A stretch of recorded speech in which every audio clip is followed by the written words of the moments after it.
say that we are ready to get started.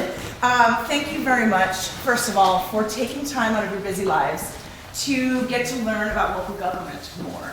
My name's Andrea Davis. I'm Missoula's mayor, and this tonight is the executive branches, the legislative branch, and the judicial branch. This is where the evening or the series starts. I unfortunately won't be able to stay with you this evening because I already had committed to a presentation, or a keynote speech for the Missoula Exchange Club this evening. So Kalina very graciously adjusted your schedule, so at least I could say hello and say thank you for participating. I will plan to come back and see you, I think, at the end of your session when we're going through the budget work. Dale Bickle, who's our Chief Administrative Officer, will be speaking around the executive branch and talking about the work that we're doing tonight. One of the things that I wanted to mention is just the importance of a citizen government. And that's largely who we are. I was a citizen of Missoula when I was elected as mayor. And our 12 city council folks are citizens living in this community and elected into office. And so we're a charter form of government. You'll hear Dale present all that. And it really helps guide. It's like our mini constitution. And so one of the things that I have found to be so interesting, being mayor for about 14 months, is that local government is intriguing and it's super complex. There is a lot to what's happening here. In fact, I met with somebody today who had started out as a helpful critic, I will say, right? And he said, actually, I started doing research and I learned, wow, you really are doing X, Y, and Z. And I think one of the things that I would love for you to take away is that you're leaning into being a responsible citizen. And to me, that means a lot. When you learn, when you take the time to engage in this, you are learning more about how not only your government works, but how your community operates. And that makes us all stronger. So thank you. Thank you for taking the time to do this.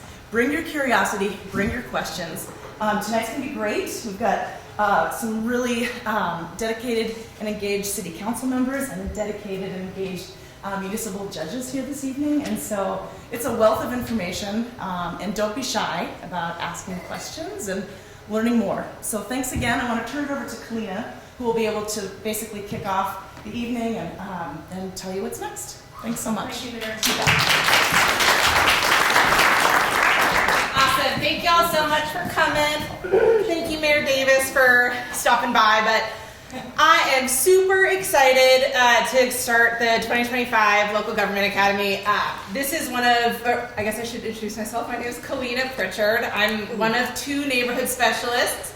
Melissa Gluckert is also a neighborhood specialist, and one of us should be here through every session. This is one of my favorite parts of my job. We get to be in the community through our neighborhood structure, but this is a really cool opportunity to bring folks in to just learn about the services and the core work that the government does. So just really excited for everyone to be here. I wanted to chat a little bit about your binders. Seems like y'all got your name tags, which is awesome. If you have any changes to it, just let me know. It's very easy to fix that. But in the binder, this is what we're hoping that you can put all handouts and anything that happens throughout the sessions. You can keep it in here. We have some paper that you can take notes on, and we have pens in the back if anyone needs one. But we have some information about the neighborhoods office. We have the City of Missoula charter, and then we have a resource guide here too that our office created, which just answers a lot of questions that you might have as just a regular neighbor, like who do I call if I want to know more about parks or trails, or who do I call if I see an accident. So lots of things that can be helpful there. We're gonna do, like Mayor Davis said, we have the 3 different branches of the government that will do a quick presentation and then some time for question and answer. And then we're gonna take a break, and then doing introductions a little different, so we're not going to do it at the beginning of the meeting today, but we'll do it at the end so that everyone can get to know each other, because that's another really integral part of this academy, is getting to know your neighbors and knowing, if there's someone in your neighborhood or some neighborhood that you've always been interested in. It's a really great way to meet your community. So with that being said, we're going to put some snacks out here, so feel free to go get some. There's some LaCroix already out there. But I'll hand it over to Dale.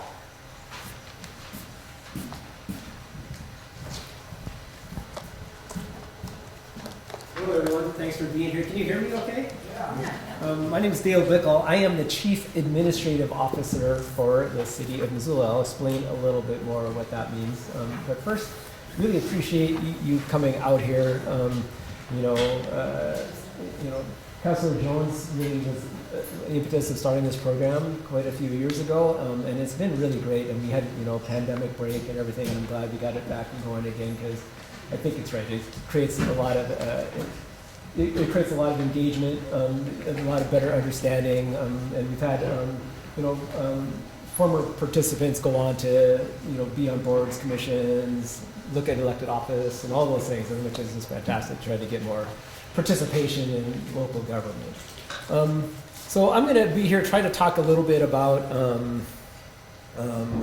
the executive branch and how it works in Missoula in particular, and kind of municipalities a little bit in general.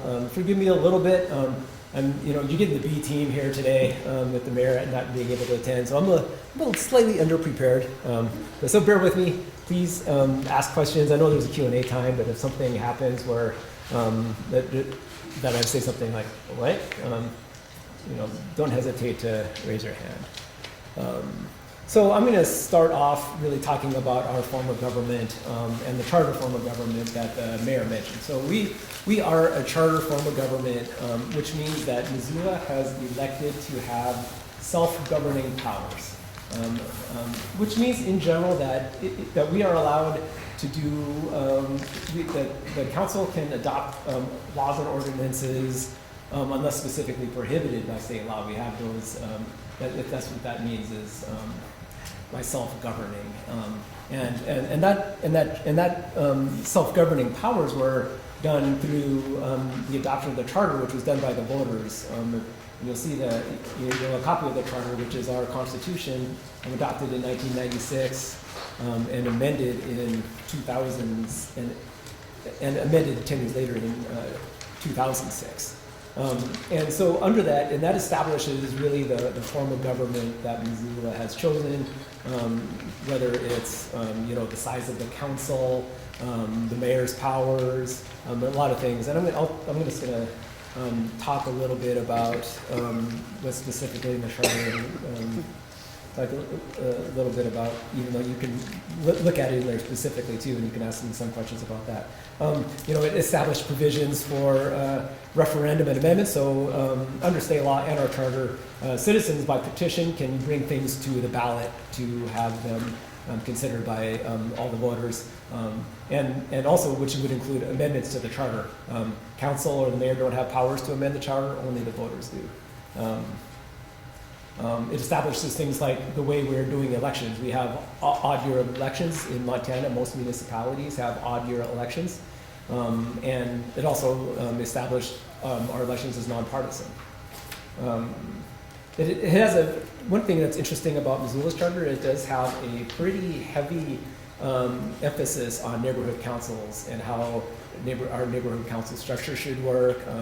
And it's pretty highly elevated in that. I'm not going to talk too much about that, and Kalina and Alyssa will sure be talking about that a lot. But I think that's just an interesting piece that is fairly unique to Missoula. Other things that are unique is 12 council members. We have a sizable council for, in fact, the biggest in Montana, related to a municipality. And it establishes the rules about what how the council will make up. Council members will talk about that in their portion, and it does have it does talk about miscellaneous things about vacancies in office and those types of things that are all established under our charter. Though I would point out that most of the powers that the city is able to exercise is actually established in state law. That our powers under our charter are fairly narrow because state law really drives most things, like our big things, property taxes and those types of things are all driven by state law, and there isn't much charter flexibility related to items like that, and in fact most things. So with that, I'm going to shift to the mayor's role and then my role at the city of Missoula. So under the charter, our residents established Missoula as a strong mayor form of government. And that's a little bit unusual for a city our size. In fact, we're the only strong mayor form of government city of the big cities in Montana. Strong mayor form of governments are typically what you see in big cities like New York or Chicago, where you have a Mayor Bloomberg comes in and kind of brings an entire administration, like almost like at the state or federal levels. And at those big cities, those are all typically strong mayor forms of government. In Montana, the city manager form of government is more prevalent. So our peer cities, Billings, Bozeman, Helena, Great Falls, Kalispell, those are all city manager forms of government.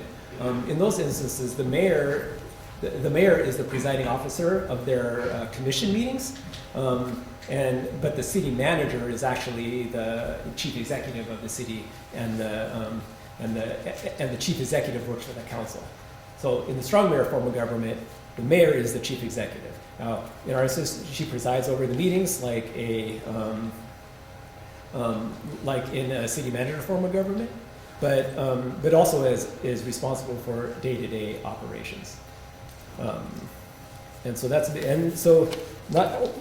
So day-to-day affairs, presiding officers, and the mayor doesn't cast a vote in council meetings. Council members vote. The only time the mayor votes or has the opportunity to vote is when there's a tie. And so when there's a tie, the mayor can cast a deciding vote. And the mayor also, under our charter, has veto authority. And it's quite broad. It's actually not only just veto authority, but kind of a mandatory veto or line item veto authority, which hasn't, in my experience, I've been at the city for about 10 years. I think I only remember one veto, and Mayor Davis hasn't had the necessity to actually vote or veto a bill yet in her tenure. And then talk a little bit about kind of those day-to-day affairs. So it is really the day-to-day business. The mayor signs, all contracts, active in management with our senior leadership team.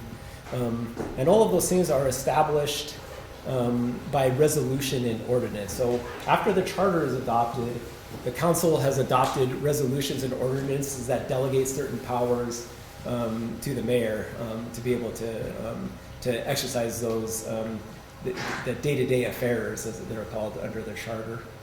The easiest example of that to describe is our procurement process, purchasing. What the council has adopted is the level of authority the mayor has to exercise her powers related to purchasing. And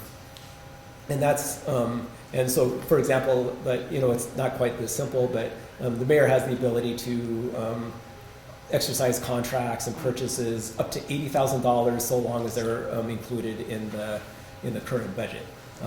Everything besides that is required to go before council, whether it's included in the budget or not. And that also establishes rules about how we select vendors and those types of things for approval. And so those are all set, that implement those resolutions that are, like congressional laws that implement how the administration has to manage through those types of things. And then not only those things, I mean, there's policy considerations that the council might direct the administration to do. And we typically work very closely with council on those things. And one of my favorites is in recent years, council passed a climate resolution, and that was working with council to establish a way that how we should consider climate in our various decisions and how we consider things. And so that was a direction from council to the administration to figure out a way to consider those types of ideas in our decision-making processes. And those have led to things like we have a green building policy, and if we construct new buildings, there are certain rules we would follow in those instances. And then the other big, the duty, the charter is pretty, there's not a lot in there in the charter related to the duties of the mayor. It's really about the presiding officer and those vetoes, day-to-day operations, and the big one's the budget. The mayor is required to bring a budget annually to the council, and the council, adopts the budget. So it's not that the mayor and council go. It's a collaborative process that we've established here, but it's the mayor's responsibility to put together the budget, bring it to council for approval. And so and that's established by charter there too. So that's those pieces. And then the final thing mayor does a lot in the charter is appointments of board and commission members, those type of things, unless the council has kept those for themselves. But it's the default under our charter is the mayor appoints.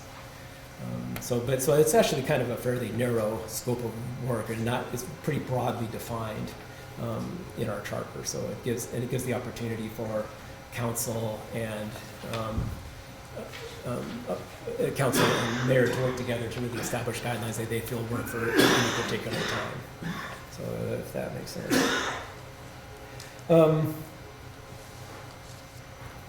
So then I'm going to talk a little bit about my role.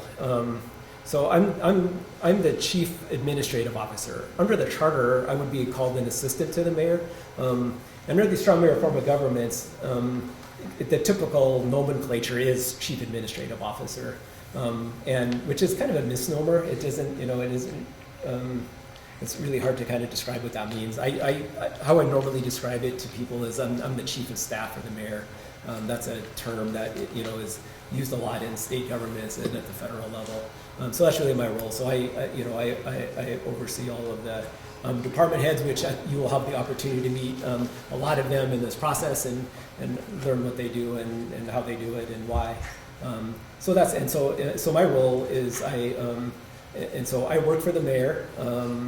And previously to this, I was the chief administrative officer at Missoula County. But I joked that I went from 2 votes from getting fired to 1, where in a city manager form of government, they work for the actual council, and that so that person is at the will of the council, and that person is the chief executive, which does create some interesting cultural differences between like my role and my city manager peers around the state because of that difference, and maybe we'll have a little bit of time to talk about that.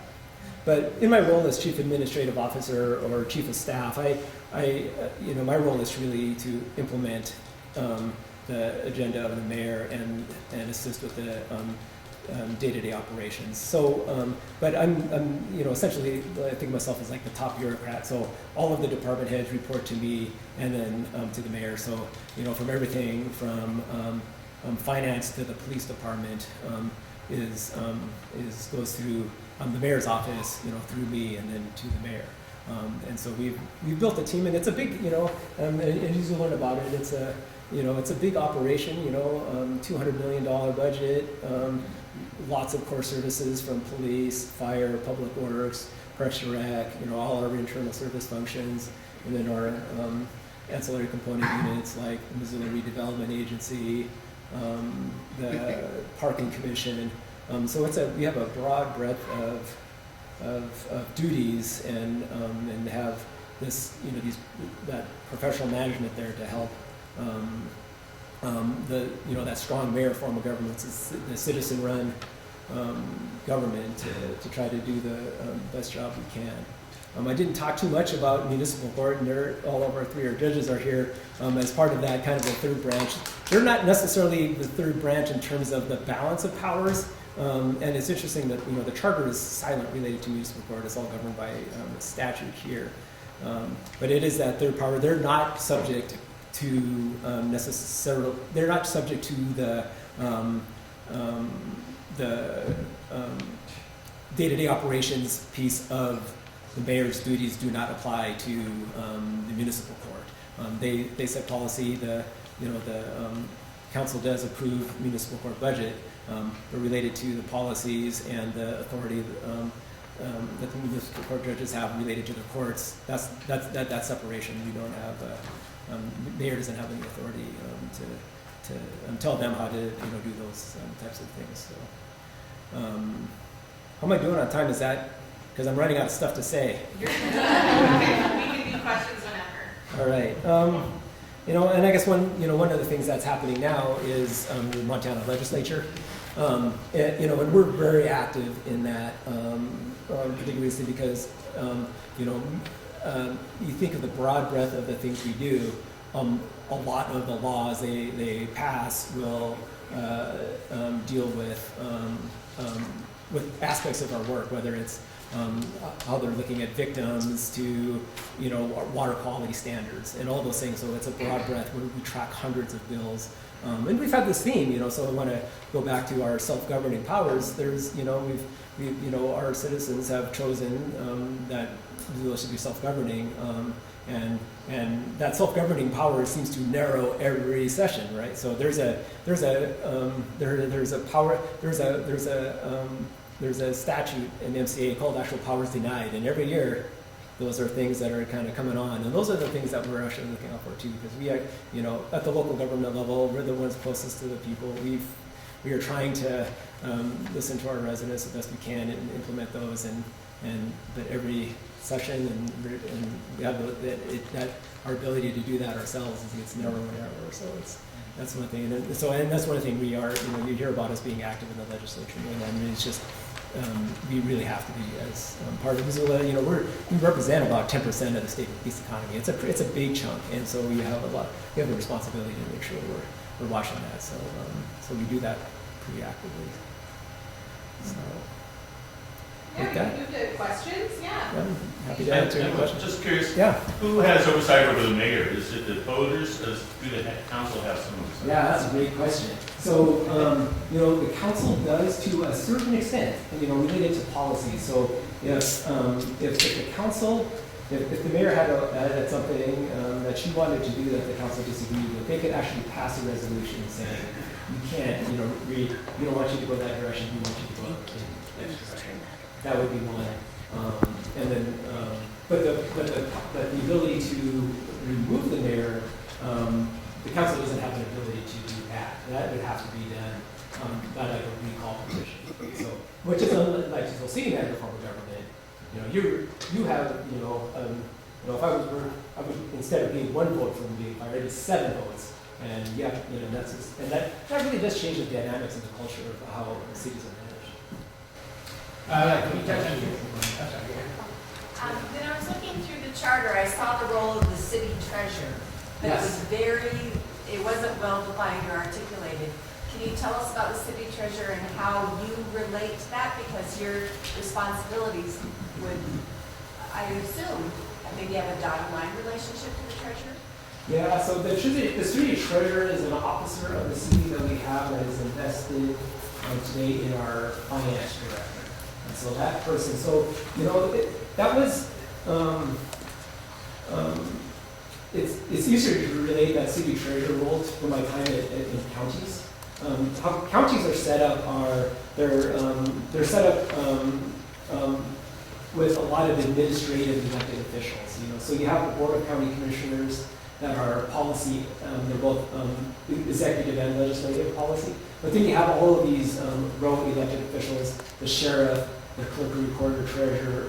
In Missoula, it's the clerk recorder, treasurer. The clerk recorder would be a separate treasurer. They have a county auditor. And all those things they're not really policy officers, but that's not really the separation of duties between them and create that internal control. Well, what's happened over time with technology and that need and even the ability to have that independent treasury function has kind of become fuzzy. And so that was one of the charter changes in 2006, if I recall right. That was that made the treasurer a non-elected position, and then kind of by agreement between the mayor and the council that has vested that kind of role. And it's still a requirement in the in statute, but that's how that resides now. That makes sense. Does then the finance director report to you, so it's, Yes. they report to you as opposed to you reporting to them. Yeah. Did you have? I did, you touched on one, I was gonna ask you some of the mayor Evans work, and then my other question was, I wanted to know what the issue was that the mayor exercised veto power on, that you said it only happened once in about 170 years. No, that's a hard question. I don't think you're being you guys do whatever you want to do. Yeah. What was the issue?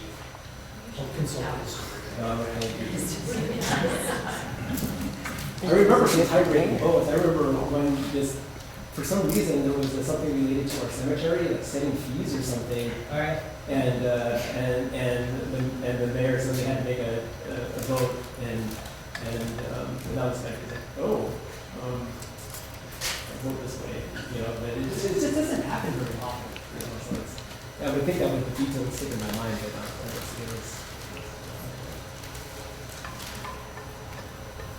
Yeah. Yep. Yes. Does the City of Missoula have lobbyists?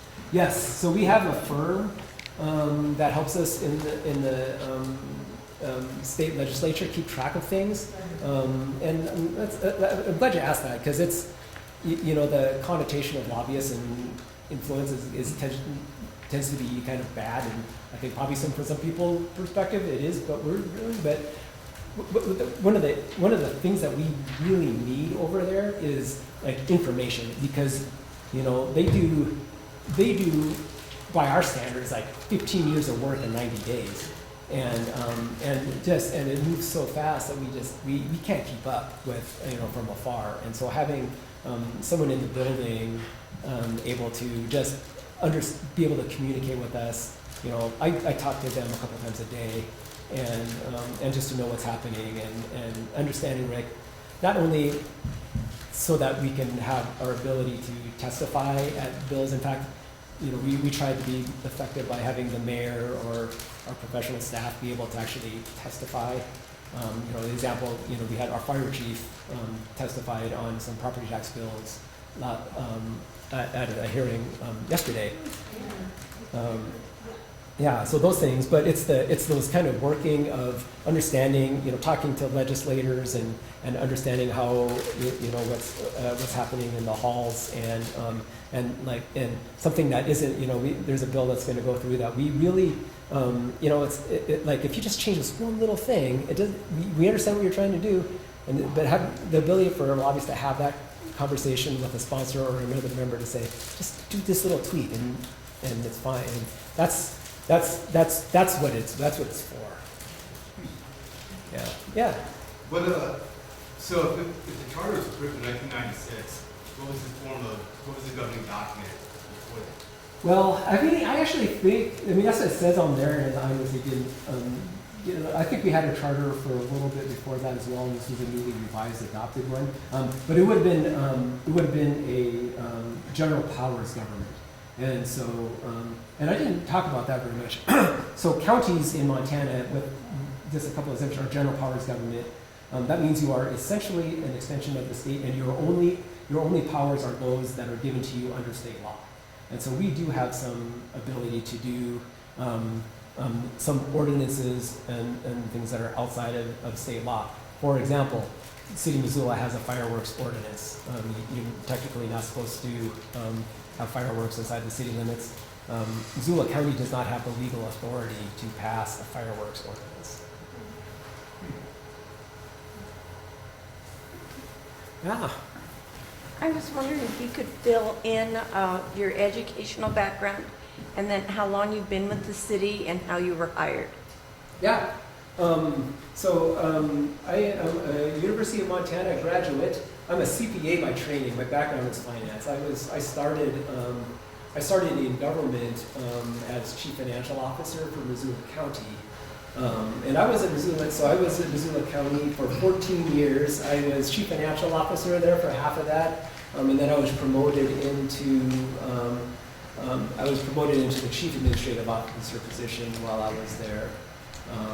And then I got recruited. I got asked to apply to move across the street when the longtime city manager, my predecessor, Bruce Bender, was intending to retire, and he asked me to apply for that position, and so I decided to make that move for that change.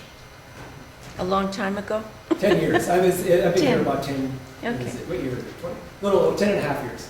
Okay. Yeah, so 24 years in local government now, which seems incredible to me. Yeah. Any other questions?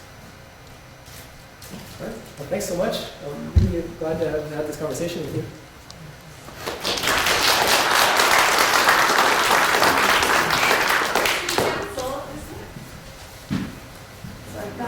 Can you guys hear me better this way? Is this Yes. better? Okay. Thank you.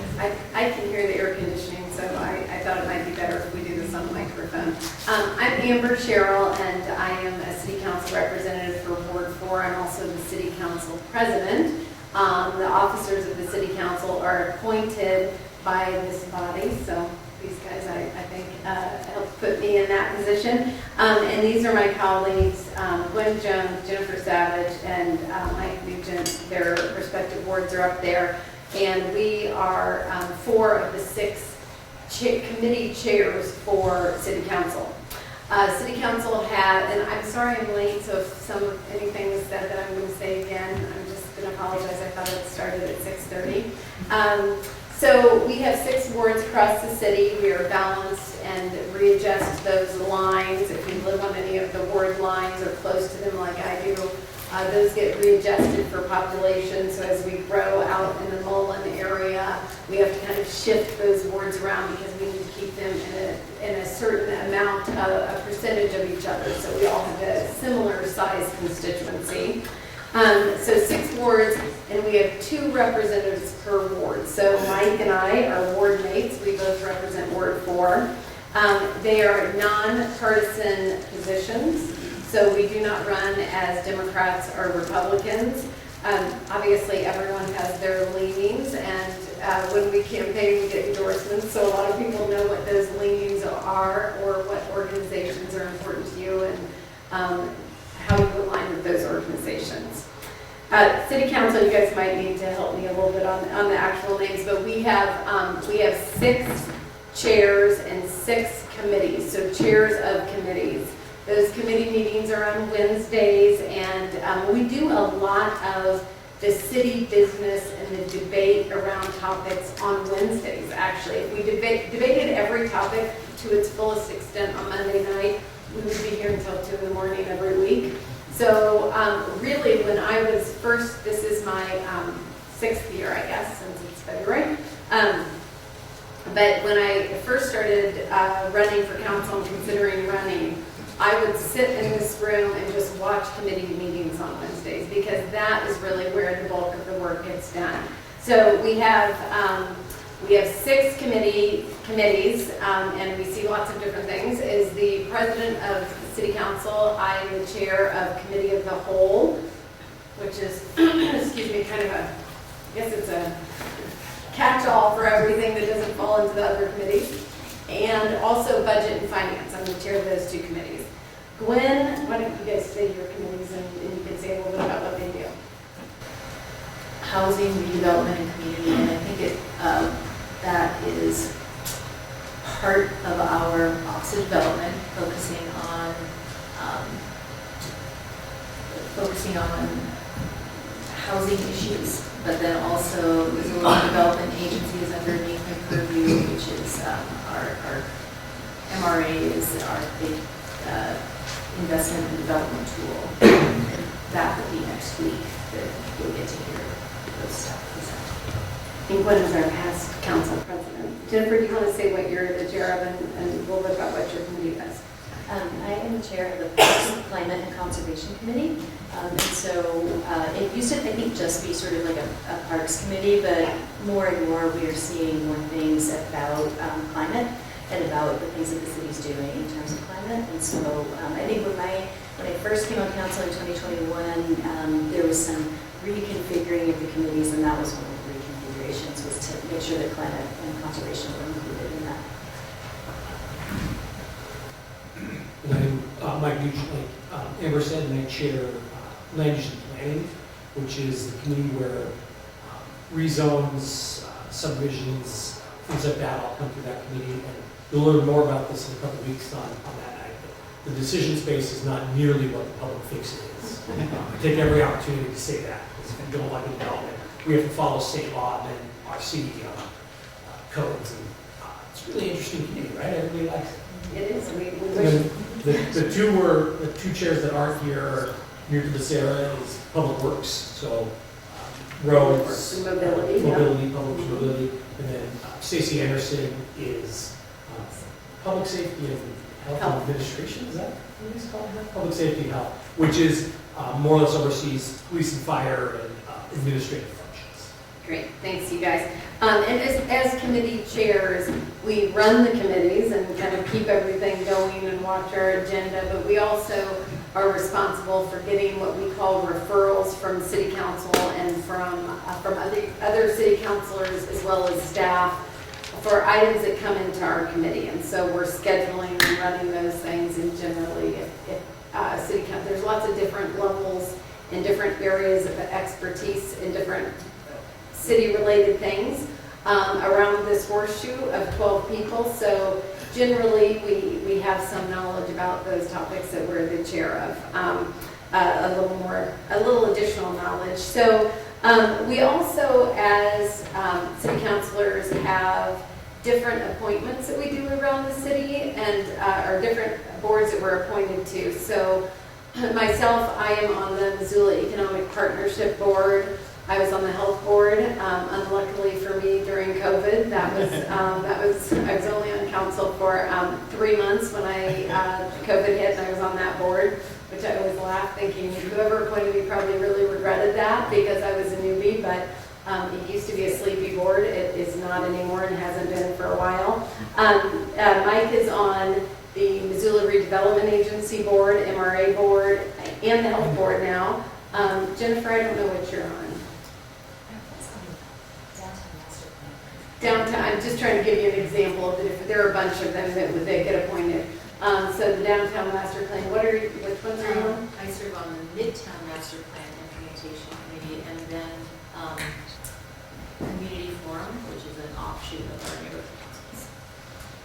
Thanks. And there are many others. And so those are appointments either through the council itself or from the city council president of saying, Jennifer, will you do this? Mike, will you do this? And just trying to spread those, excuse me, it's really dry in here tonight. So, we are the legislative branch. So I would say one thing that is really different about the work that we do on council, there are 12 of us. So to pass anything, as the late Mayor Ingen used to say, you need to know how to count to 7. Sometimes you need to know how to count to 8 because sometimes we need a super majority, but you do need to work with your colleagues. So that is one thing that I guess I hadn't, you come onto this and you have a lot of ideas and you have, all of us that are sitting around this horseshoe and that have campaigned definitely, have opinions, have ideas, or usually like to talk. And so, one of the things that is a really big part of this job is collaborating with your colleagues, because no one person can pass anything alone. Nothing gets done in the city, and it's a good check and balance on how the city is managed and having lots of different voices and different wards weighing in, because we do all have very different wards that we represent. Some of the things that we do, you guys feel free to add in here because I'm losing my voice, but we are responsible. The mayor brings us a budget, and we are responsible for passing that budget. So we will have presentations from the different departments. They'll talk about what they need, what they didn't get funded last year, what isn't, where they could make cuts, where they need more money, where inflation has driven different prices up. Asphalt's a lot more expensive, for example, so roads, they needed more money, and some of those different items. So we end up passing the budget. We amend the budget and then we pass it, but the mayor brings that budget to us, so she presents the budget to us. We are responsible for approving contracts And the mayor goes ahead and signs those contracts after we approve them. What's our amount? It used to be over 80,000 now, so anything over 80,000.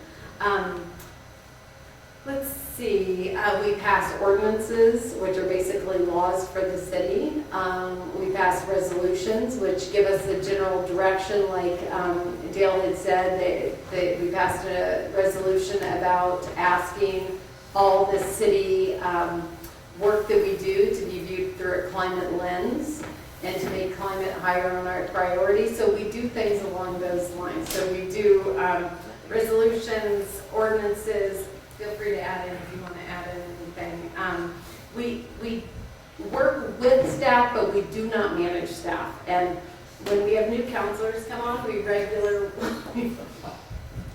had some funny stories, but maybe sometimes not funny to everyone involved. But where we're like, you don't manage staff, because we can't have staff have the 12 of us managing them, the mayor, and then Dale, and so I mean, we work with staff, but we don't manage them.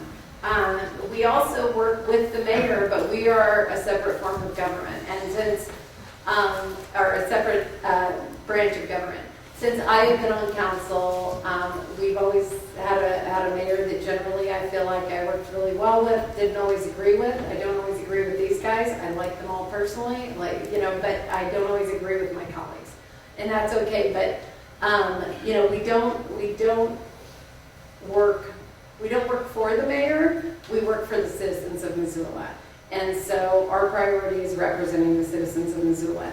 I think big parts of the job, and you guys feel free to add in on any of these, is obviously working with your peers, as we have. There's a lot to understand. Like I'm shocked at how long it takes to get up to speed. And I sat in the back of the committee meetings for almost a year listening, and I still was like, wait, CIP, what is, and all these acronyms. So there's a lot to get up to speed to really, it takes a little while to understand what you're doing. But we listening and responding to constituent concerns. If there's a really hot topic, that can get quite overwhelming, I have to admit. But generally, I mean, we're here to help our constituents, and we understand.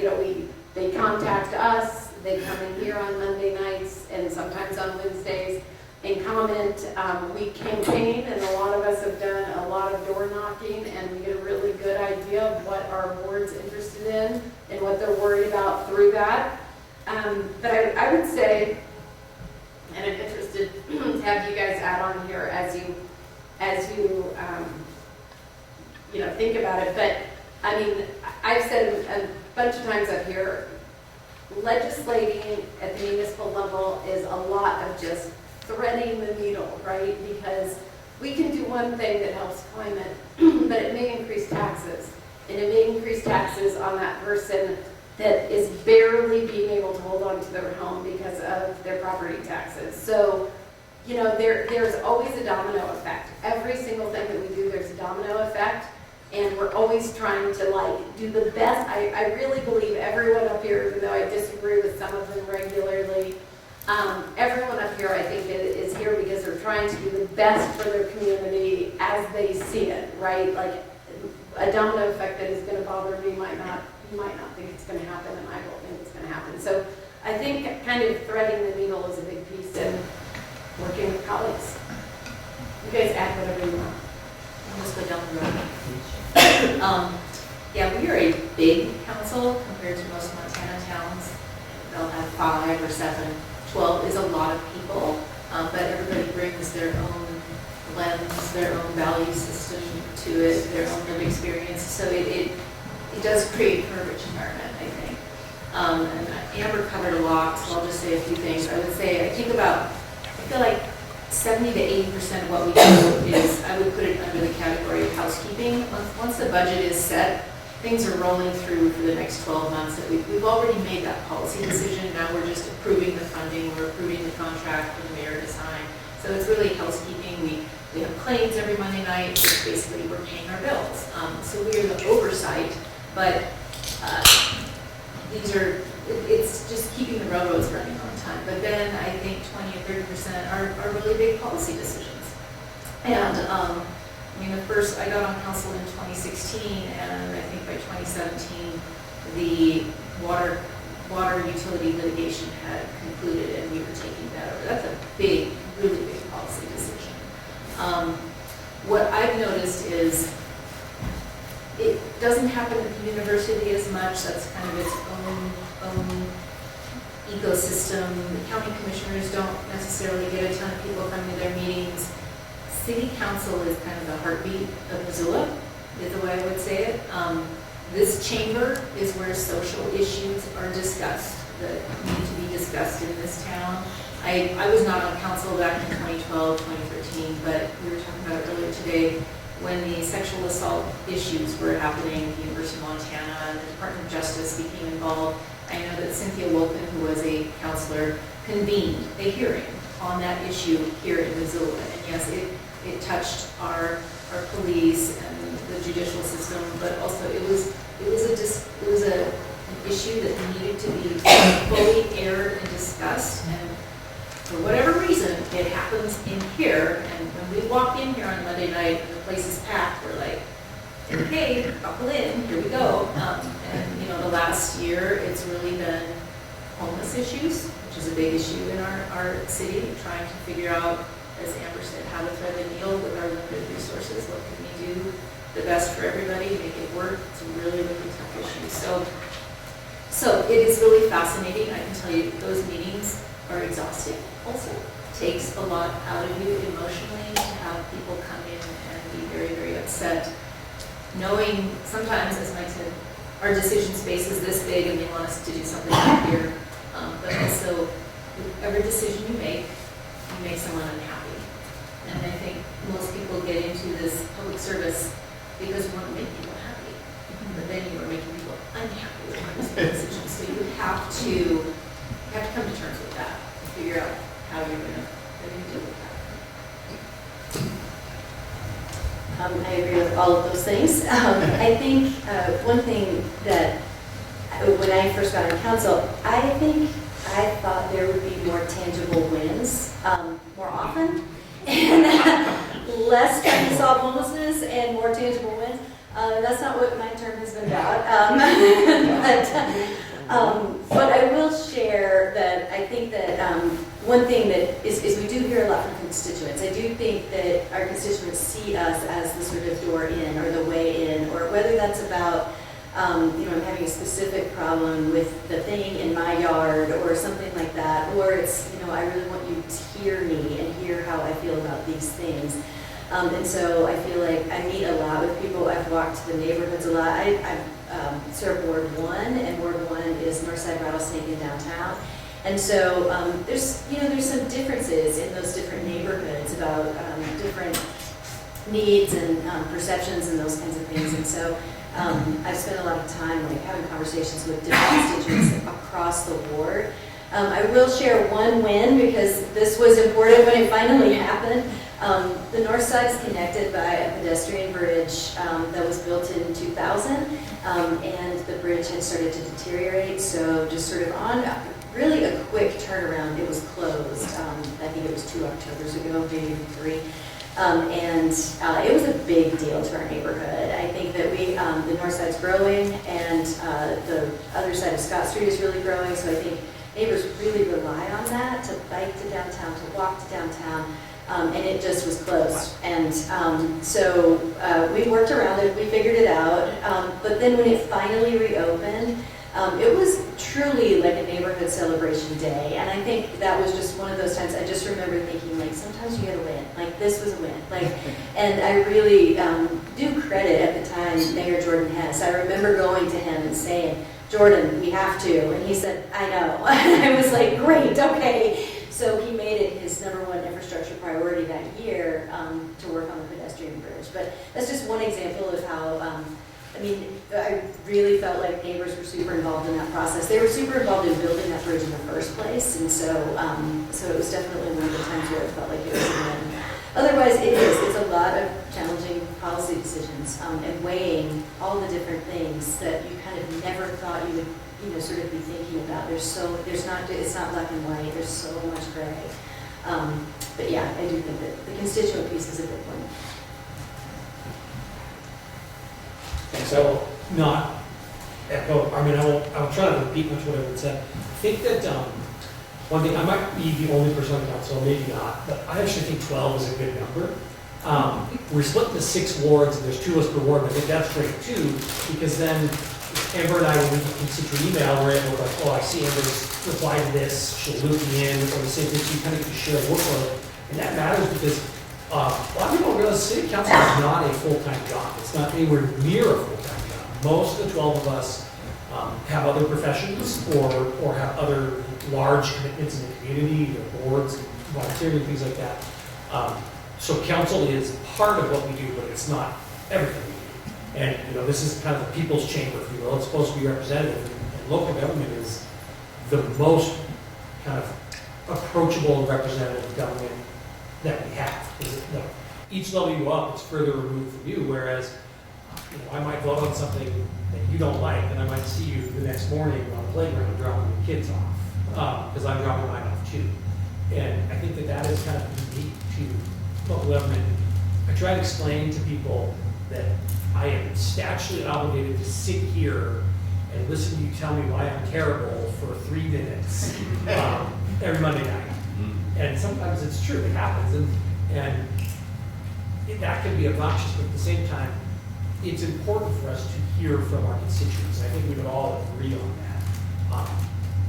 And I think our council is very approachable, both as individuals, but it's easy to get a hold of council. You can go to the city website, hit a button, send something to all of us immediately. We all have city phone numbers, we all have city emails. You can come on Monday nights, and that's as approachable as any form of government that I've ever come across. And I think that that's something that Missoula has a history of doing well. And I think Gwen had to use the example of, when there's a need for a community conversation, council is often where that conversation occurs, whether we schedule it or not. Because sometimes people show up organized to the public comment, and there's 10 people here who all have a different point to make about an issue that they want us to be considering. And that's kind of great, because it's a type of community organizing that people wouldn't think of otherwise. So it's definitely rewarding, but Jennifer's right. The nights where you walk out and you really feel like, man, we made everybody happy and they're a win.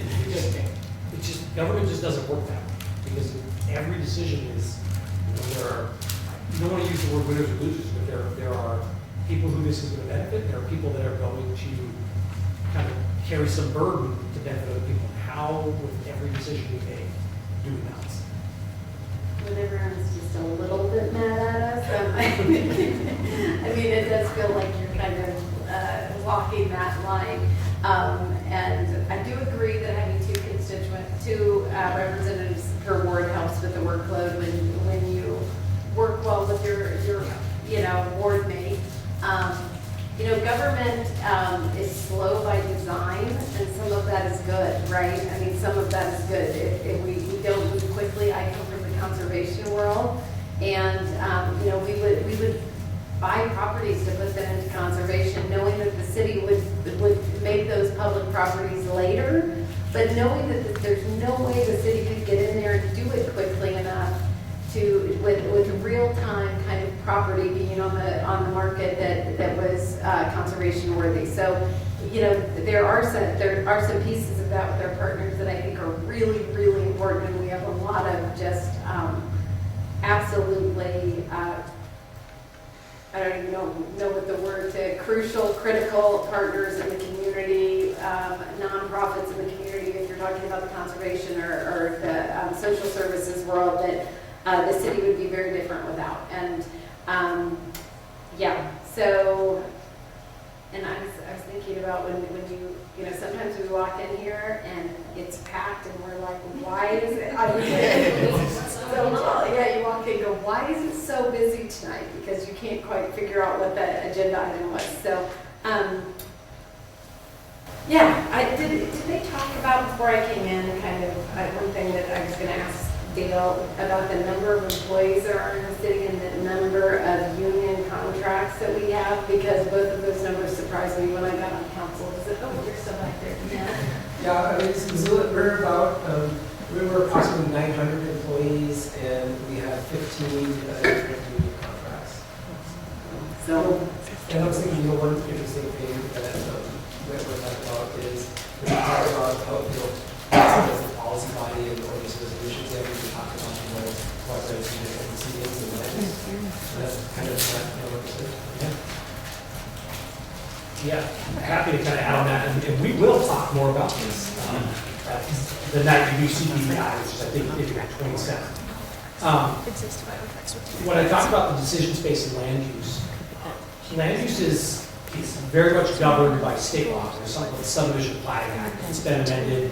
It actually was greatly amended last session, SB 382, which did a lot of good and maybe a few frustrating things for local governments. But when somebody turns in an application to do something with their land, either rezone or a subdivision, they basically have a right to a process that's fair, and it's not like a court proceeding like the judges have talked about, but the expectation is that the body that makes that decision, which is council, will be impartial and to conduct their work in public. And it's very different than everything else we do at council. Not that we don't conduct our work in public, but like if you want to talk to me about parks, you can come, you can schedule a meeting, and I will sit down with you and we will talk about parks. But if you call me and you say, there's a subdivision that's coming in next door to me, I want to talk to you about it, I really can't sit down and talk to you about that one-on-one outside of the public setting, because the applicant is due the same rights to kind of address that as you are. And so we have the staff kind of follow our policy that we set. And so they look up the rules, they can have those conversations, and then they give a recommendation to council based on our rules, based on our regulations, based on our code. We recommend approval of this. And that can be frustrating. Like there was a subdivision approved in Ward 4 last year, and Amber and I got several emails from neighbors saying, like, we want to have a meeting about this. And if we're a year plus out from the hearing, before they turn their application, we can sit down and talk to people. But once that kind of starts through the process, they kind of want council to be their advocate. So it's like, I don't like this, it's going to be next to me, you're my council member, you should be saying no. And it's tough to explain to people that that's not actually under state law of what our responsibility is. Our responsibility is to be the kind of hearing board for that proposal, and that sometimes leads to issues. And every once in a while, you'll have a council member that has to kind of say, hey, I'm going to recuse myself from this conversation because I'm too involved in this, or I know too much about this. But we kind of get trained on it when we join council to kind of do things in public. Don't be too specific. Don't get too much in the weeds. And the big thing is you can't have an opinion before the hearing. So if there's a big subdivision and I go publicly say, I absolutely do not support this, that applicant rightfully should want me to recuse myself, because I've basically said, before you even come in and present your application, get to speak to it, you've made your decision. So, anyone want to add anything to that? no, that's great.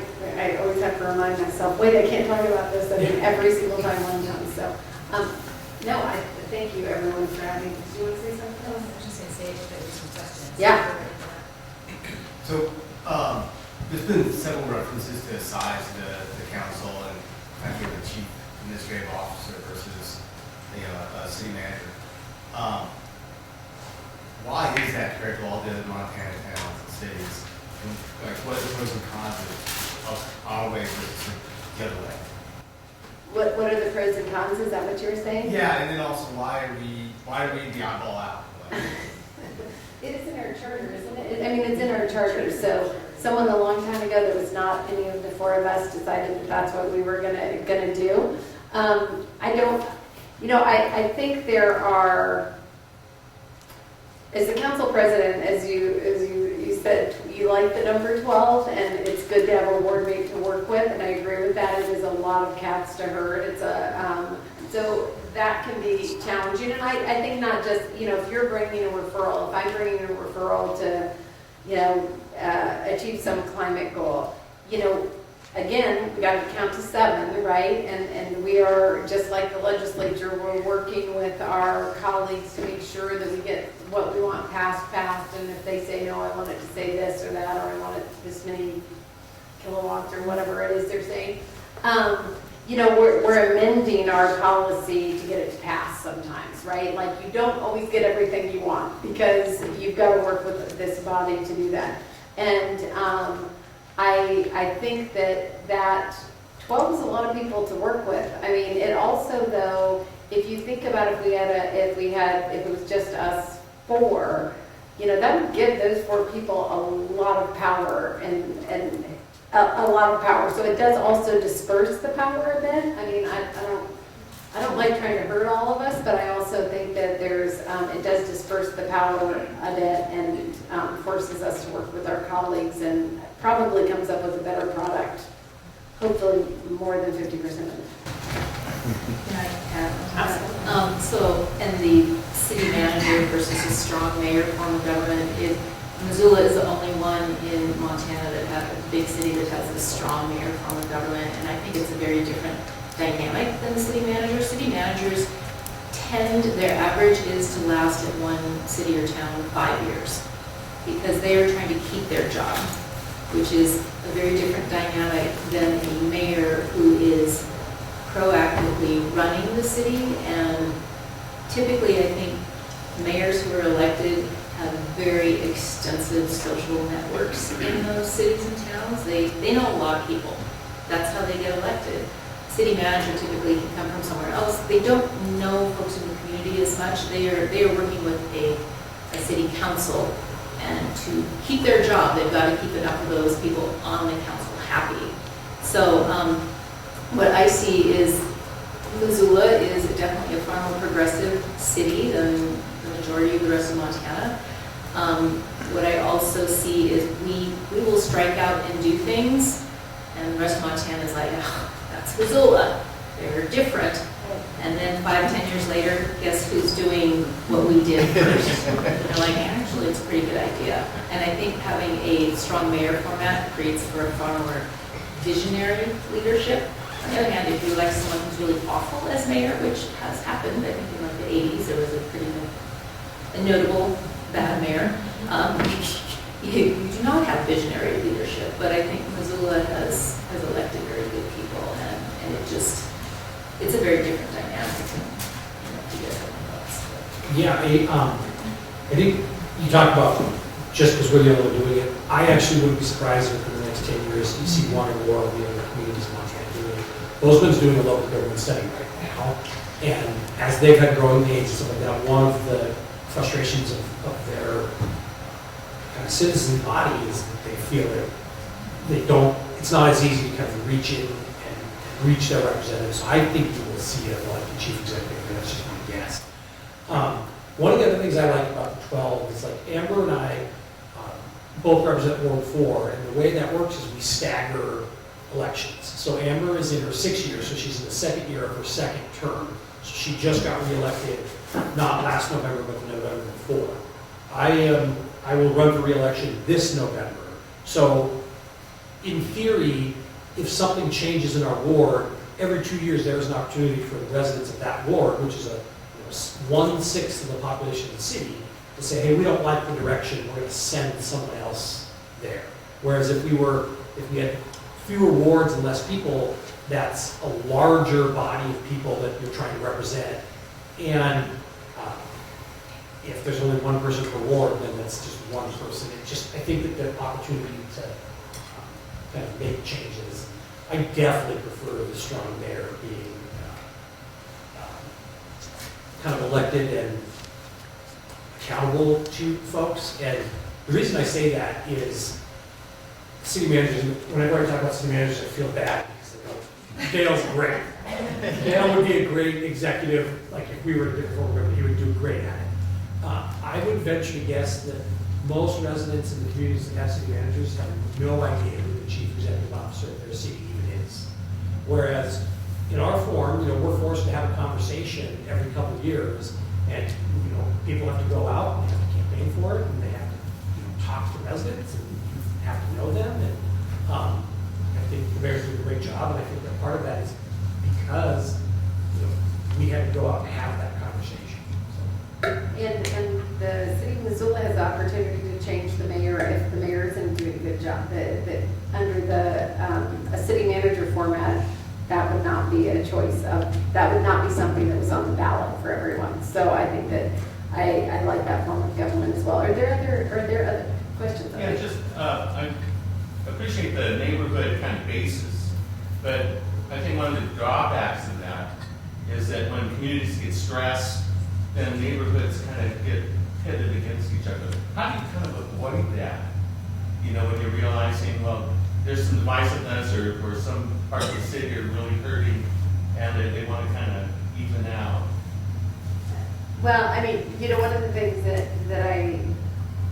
I found when I first got elected, because I canvassed my ward, knocked on a lot of doors, and I definitely, my ward has the demographics that it has, right? And then I got on council and I was like, I'm making decisions for the entire city all the time. Most of the decisions you make are for the entire city. It's not, we've made a couple Ward 4 specific decisions. I think actually Jennifer represents a ward that has taken on a lot of the density in the last 10 years. And so I don't know if you want to speak to that. I think sometimes some of our neighborhoods, kind of don't want any of the density and don't think that they should take it. And some, kind of it's, I'm not going to say forced upon them, but that's where development is. Yeah, I think, to answer your question, how do you do it? I think that this came up actually with our most recent House Assist vote. And I had some concerns about what that meant for specifically Ward 1.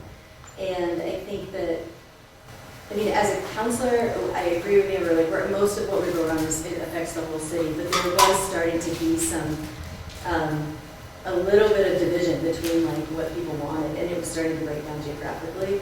And I think that for me as a city councilor, I do think I tried to come in and represent my neighborhood, and say hey, this is what we're seeing. It does kind of come back to the entire housing crisis in my neighborhood, where we are experiencing a lot of density, and what that looks like for that specific spot. So I do feel like that, as a representative, I felt like I was trying to bring in sort of constituent voices, and this is what I'm hearing, and all of those things to sort of talk about those things that were coming up. Because I would say that was the most recent time. I think that, again, we do serve the whole city, but really at the end of the day, when it comes down to those kind of things, I do feel like I have to be a voice for my particular ward. So, yeah. And again, we're threading the needle on all of it, right?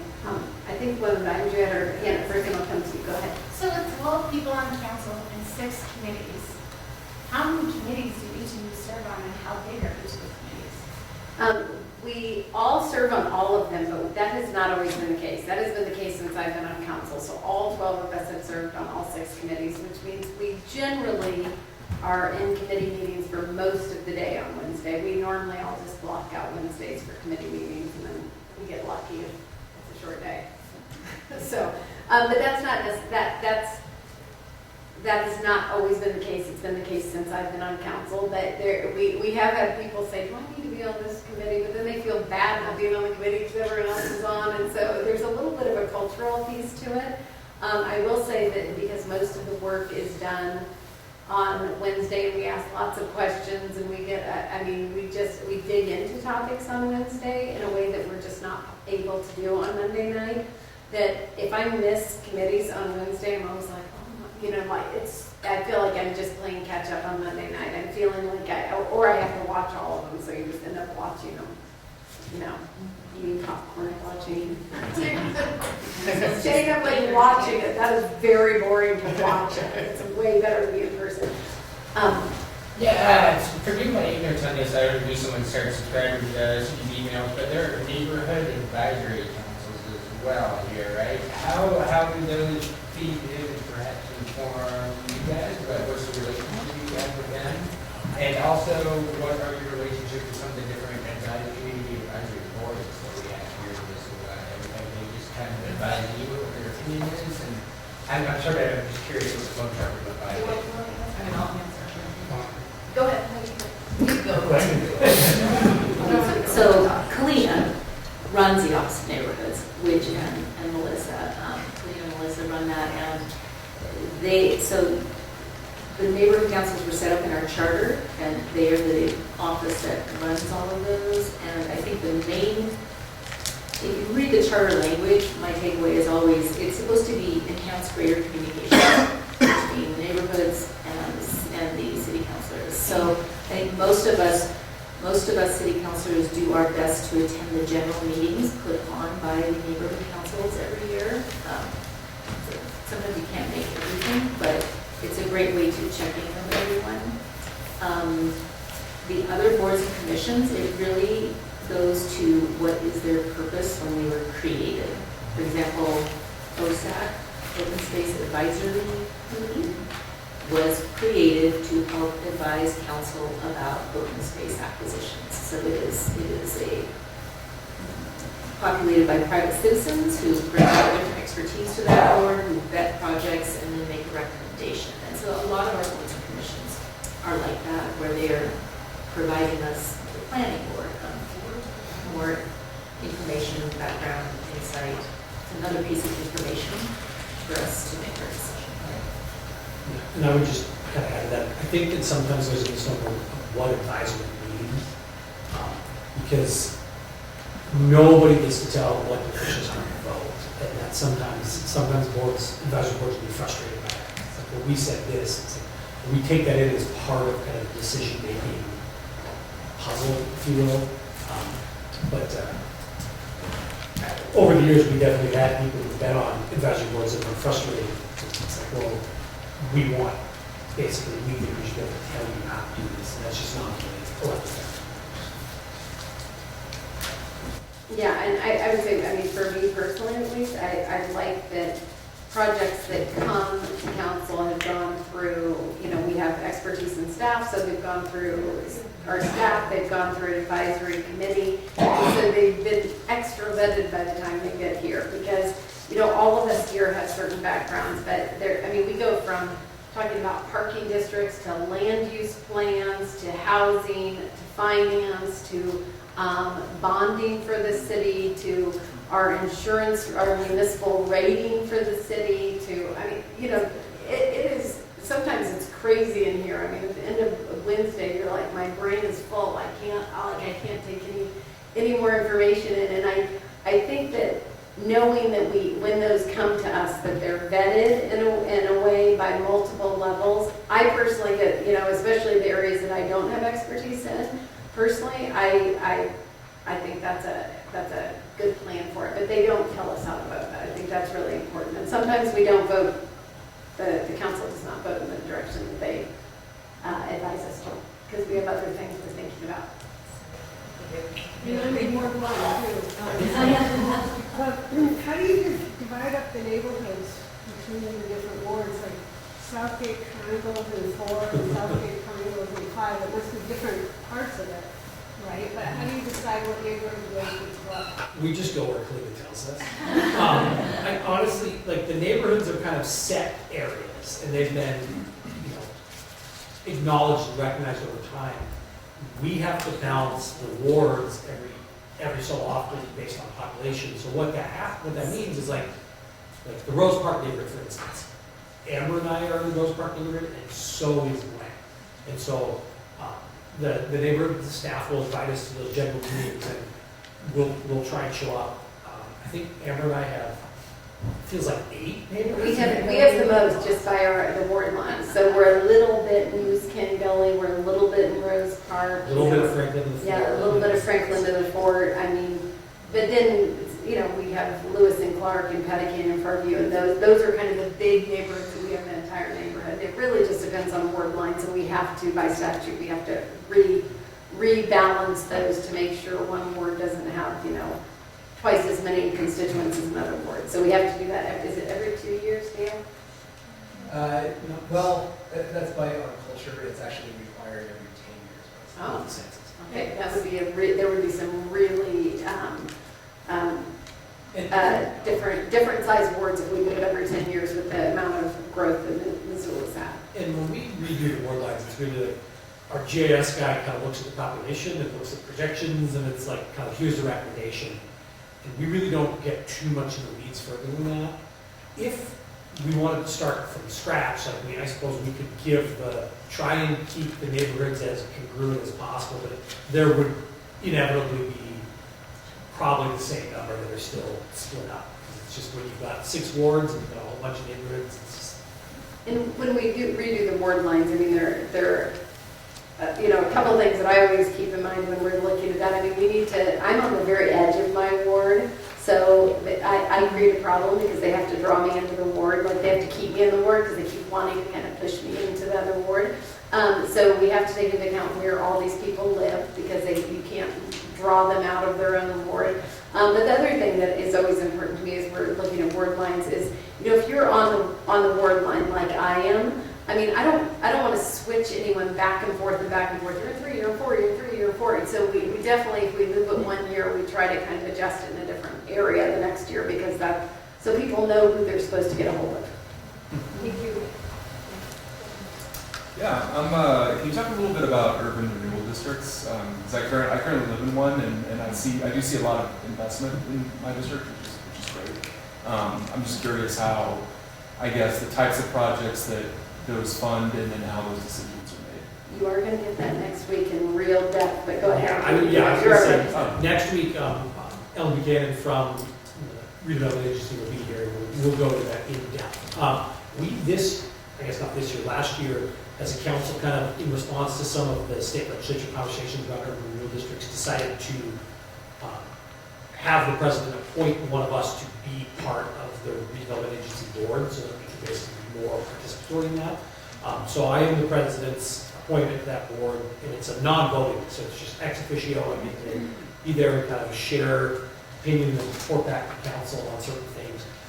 Any urban renewal district has to be created and voted on by council.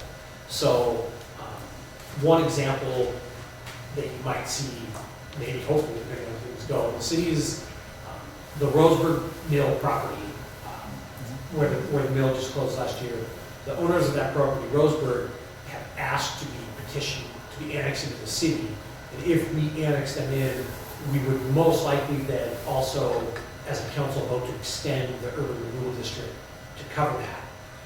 So that we can use urban renewal funds to basically generate a tax increment to kind of encourage economic development. Basically, and Gwen can chime in here too, because her committee actually oversees the MRA. That's the line that goes to. But there are criteria in state law that have to be met.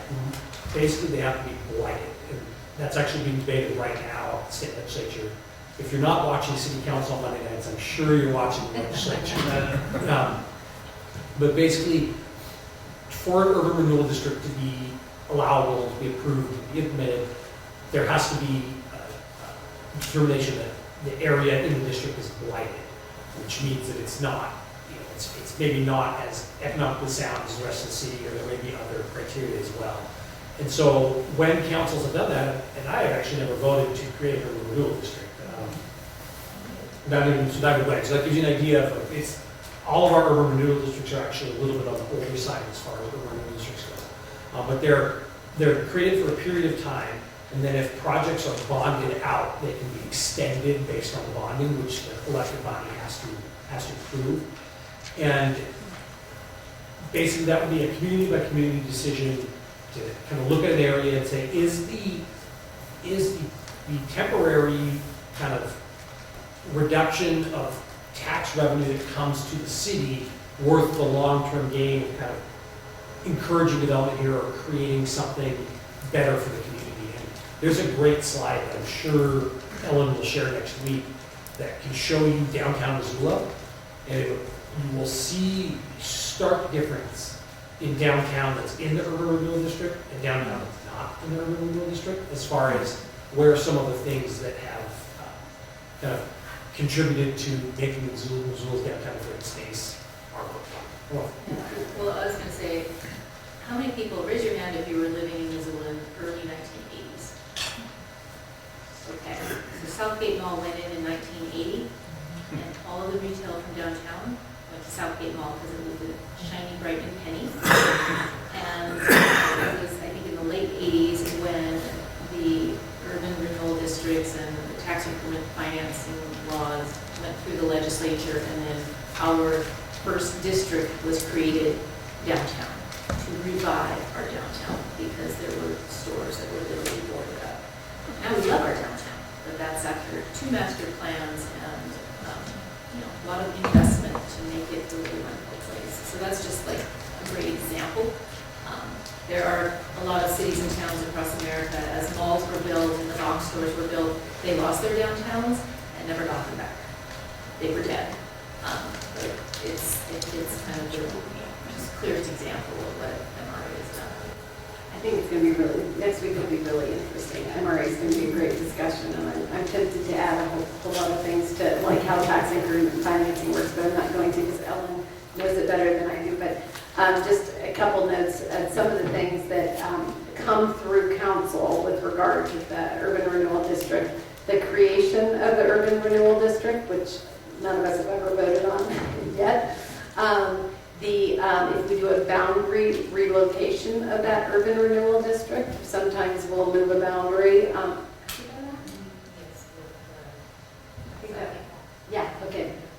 So enlarge that district. We vote on the budget for MRA every year, so that's something that comes through council for a vote. And then, as Mike said, voting on bonding for the district, especially when that will extend the life of the district. So those are the kind of, is there something I'm forgetting? No, those are the 4 things that come through council for a vote for urban renewal districts. Are you looking at me like we need to stop taking questions? Okay. She's looking anxious. Okay, thanks everyone. Take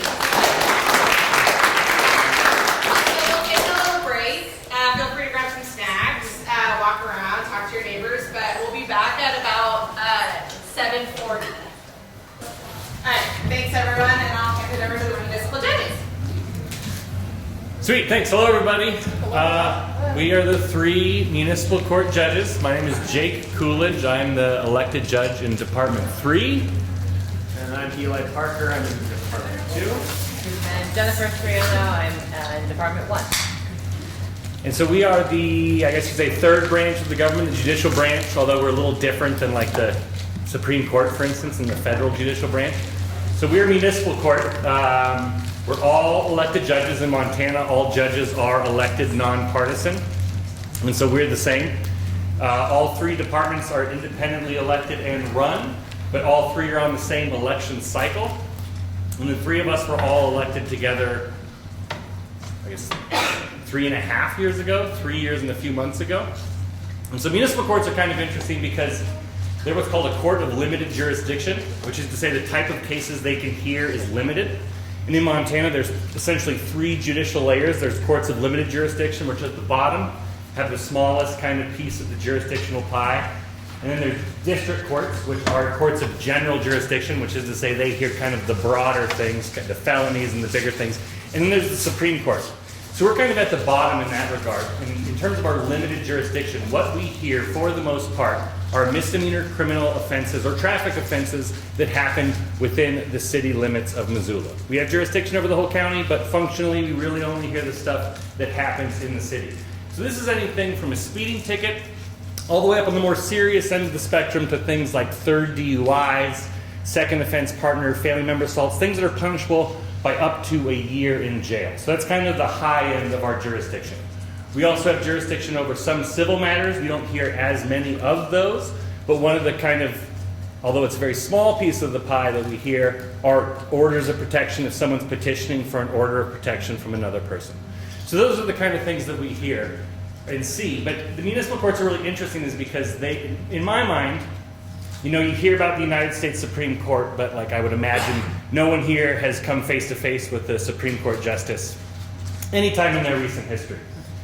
But municipal court judges are on the complete other end of the spectrum. So while we are on kind of the low end of the totem pole from like a larger jurisdictional perspective, we're like the members of the judiciary who are kind of most responsive to the people that we serve, and we're elected by the people that we serve, and we kind of, again, run on platforms of how we think justice should be administered locally. For instance, I spent a large part of my day today appearing in open court, hearing from people who have speeding tickets, people who got charged for not having insurance on their vehicles, expired registration, those kind of things. So while we do preside over jury trials and have a decent amount of discretion over policy within our courts, a lot of our time is spent literally face to face with our constituents, which make it kind of a very unique judicial role.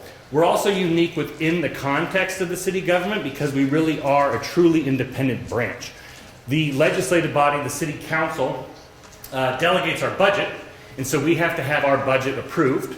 Any kind of budget increases would have to be approved by city council. We've not increased our budget the entire time we've been here. We try and be very conscious stewards of our budget and stay within our budgetary constraints. But that is kind of the check and balance that the legislative branch has over us. Dale mentioned that the charter is very quiet to the municipal court, and it is, but it's interesting because the one time you will see it in there is when it references the mayor. It will say that the mayor has supervisory authority over all city employees with the exception of municipal court. So municipal court really does have this kind of carve out where it exists separately from all of the other entities. And then if you look to statute with municipal court judges, it's regulated that we have to be attorneys, we have to have practiced for a certain period of time, much like the district court.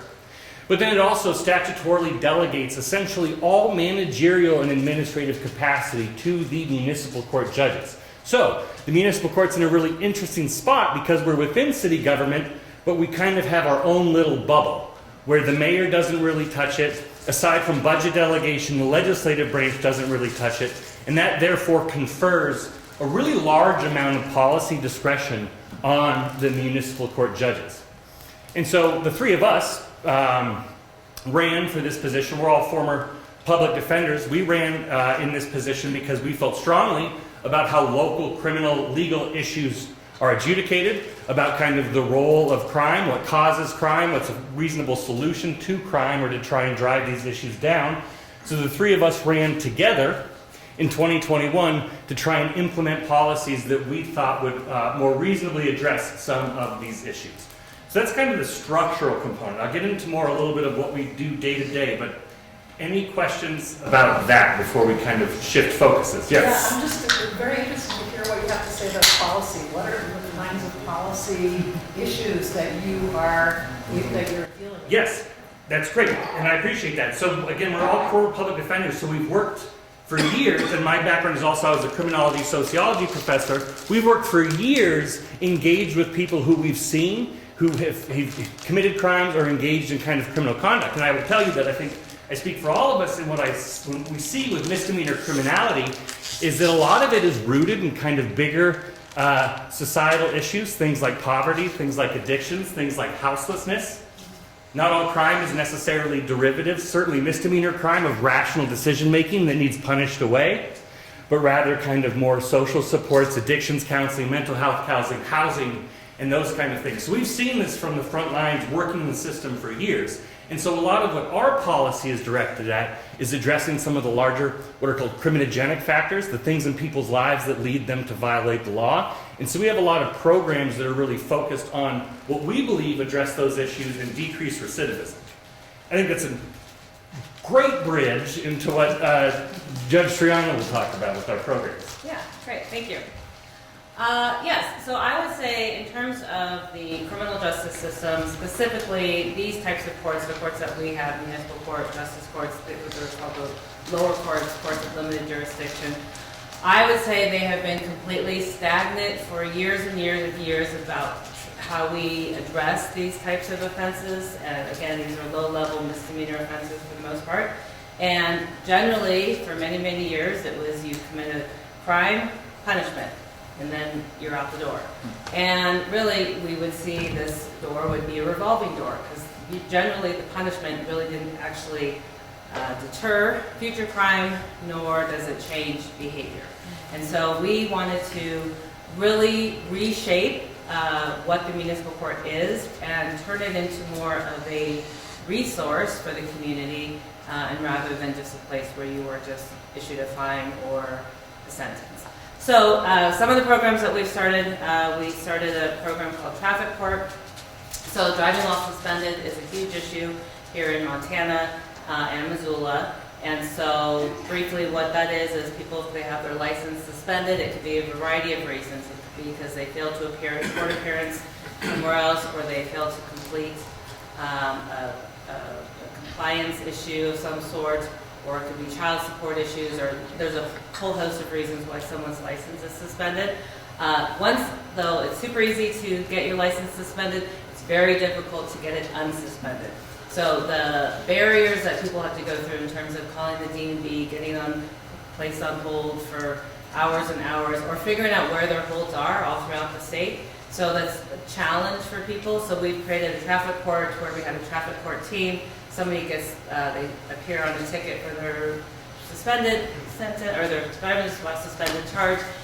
They get diverted from the criminal or regular kind of docket, and they work with our traffic court team. They create a reinstatement plan, and they really just walk them through piece by piece, hold by hold, to get their license lifted.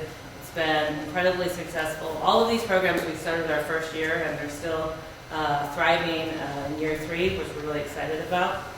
So that's been a great program, because really not having your license in Montana is a huge barrier for housing, for employment, things of that nature. So another program that we started is, we started a pretrial assistance program. It's called PASS, so pretrial assistance to support success. I always forget. So it's a pretrial program. So prior to us being in this position, the municipal court, there was no pretrial program. So when somebody comes and gets charged with an offense and they are waiting, or they have conditions while their case is pending, we wanted somebody there to provide support for those people while they are going through the process. So the main purpose of pretrial conditions are, we want people to appear in court, and we want them not to commit any new offenses while the case is pending. So that's generally the goal of pretrial. So our PASS program, this came out of tons of data research, just talking nationally, all of that sort of thing. We created this program, and so we have PASS support specialists. So when somebody appears in front of us, we give them a designation, a tier designation, 1, 2, or 3. 1 is the bare minimum. What they get is text message reminders of when they have court. And it's really, we think that that's all they need, and to get them to be successful through the pretrial process. Tier 2 is they need to check in with the peer support specialist once a month, and they also get text message reminders. And again, this was all based on data as to what is the most effective ways to get people to come to court. Well, again, telling them when their court dates are. So that was pretty simple. And also the other thing that was proven to be very effective is voluntary referrals to services. So our peer support specialists are not there to, ensure some sort of compliance. It's more to is there things that are helping you or preventing you from getting to court, or are there things that are in your life that are happening that might be affecting while you're committing crimes. So again, voluntary service referrals. So they get help with chemical dependency evaluations, they get housing applications, they get mental health services or treatment or referrals to those services. They also will provide transportation or help with that if that's an issue, or if there's issues with childcare, they can assist with kind of figuring out those barriers as well to make sure that they make their court dates. And then tier 3 is just all of that, except they meet with their peer support specialist twice a month instead of once a month. So that has been a big overhaul, and we have seen also great success with that. The failure to appear rate, generally, nationwide, if you are about 10% of people not appearing in court. If you have a 10% failure to appear rate, that would be successful. We've been averaging somewhere between 5 and 7, so we feel very happy with that, especially we're a pretty high volume court. So that's something that we're very happy to see, and we feel like that program, it is growing, and so we're excited to see that still thriving. Our last program that I'll just briefly talk about is we have, it's not necessarily a program, but it's another type of court that we offer. It's called Shelter Court. So we hold that once a month, and we have court that is at the Poverello and at the Johnson Street Shelter. So our staff goes there. I, as the judge, will be in the courtroom, and we appear by Zoom. But the kind of like the trick, I guess, of Shelter Court is that somebody will be there and appearing on either a warrant that they have or a citation that they have. But while they're there, we have all of these service providers who have volunteered their time to be there. So as they're appearing for municipal court, we also say, hey, check in with the housing units, check in with, we've got all sorts of Montana legal aid, we've got chemical dependency staff there. One big thing that we have, our biggest partner is the library.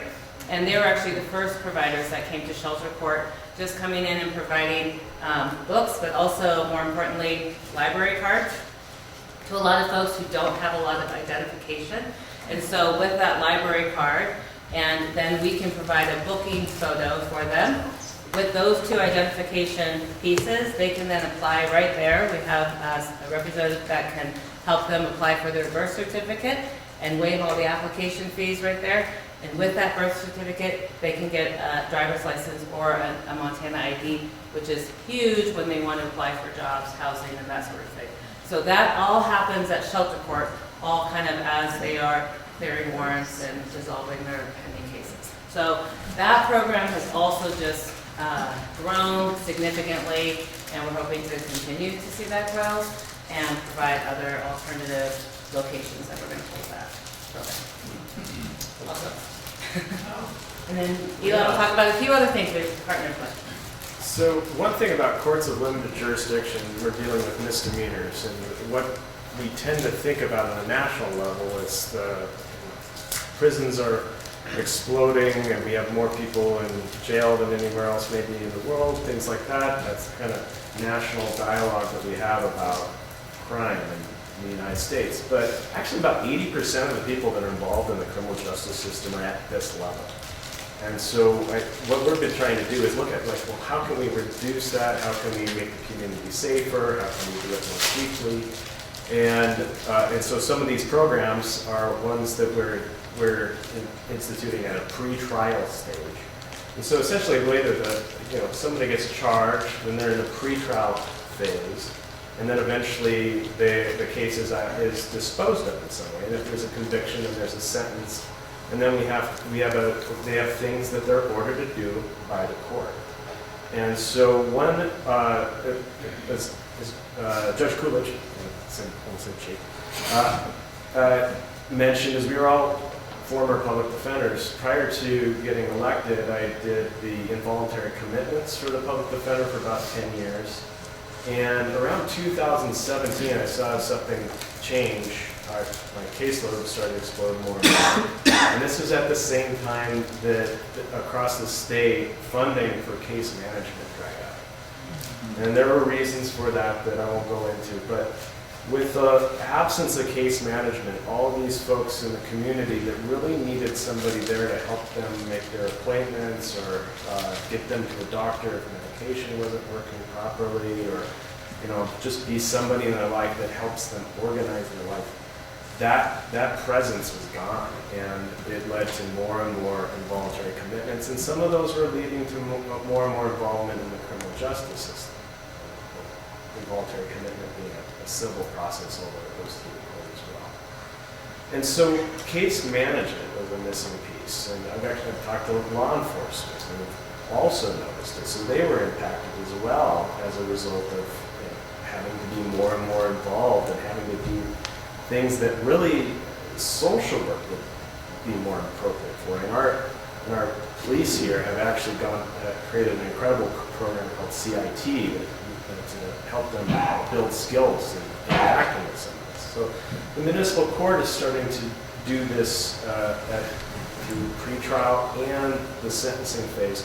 We have actual case management at the pretrial phase and in the sentencing phase. And so with some folks that we see them over and over and over again in court. And one thing that has made a difference isn't the jail sentence or how long they're held. Sometimes we hold them for months when they just, it doesn't seem like there's anything else. Fines don't seem to have to change the behavior either. But then all of a sudden they get a house or they get into some other condition in their life, and then we don't see anything.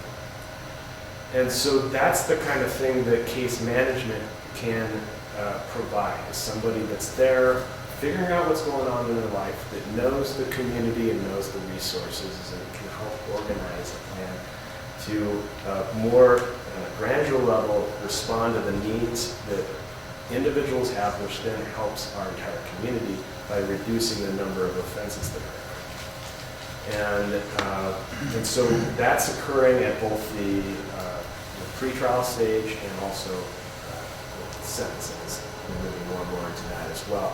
So with sentencing, what happens, sometimes somebody is sentenced to get anger management, or they have to go through an alcohol program, they have maybe a mental health evaluation. It really depends upon the facts and circumstances and the needs and what's fair and what's been demonstrated in terms of a particular individual case.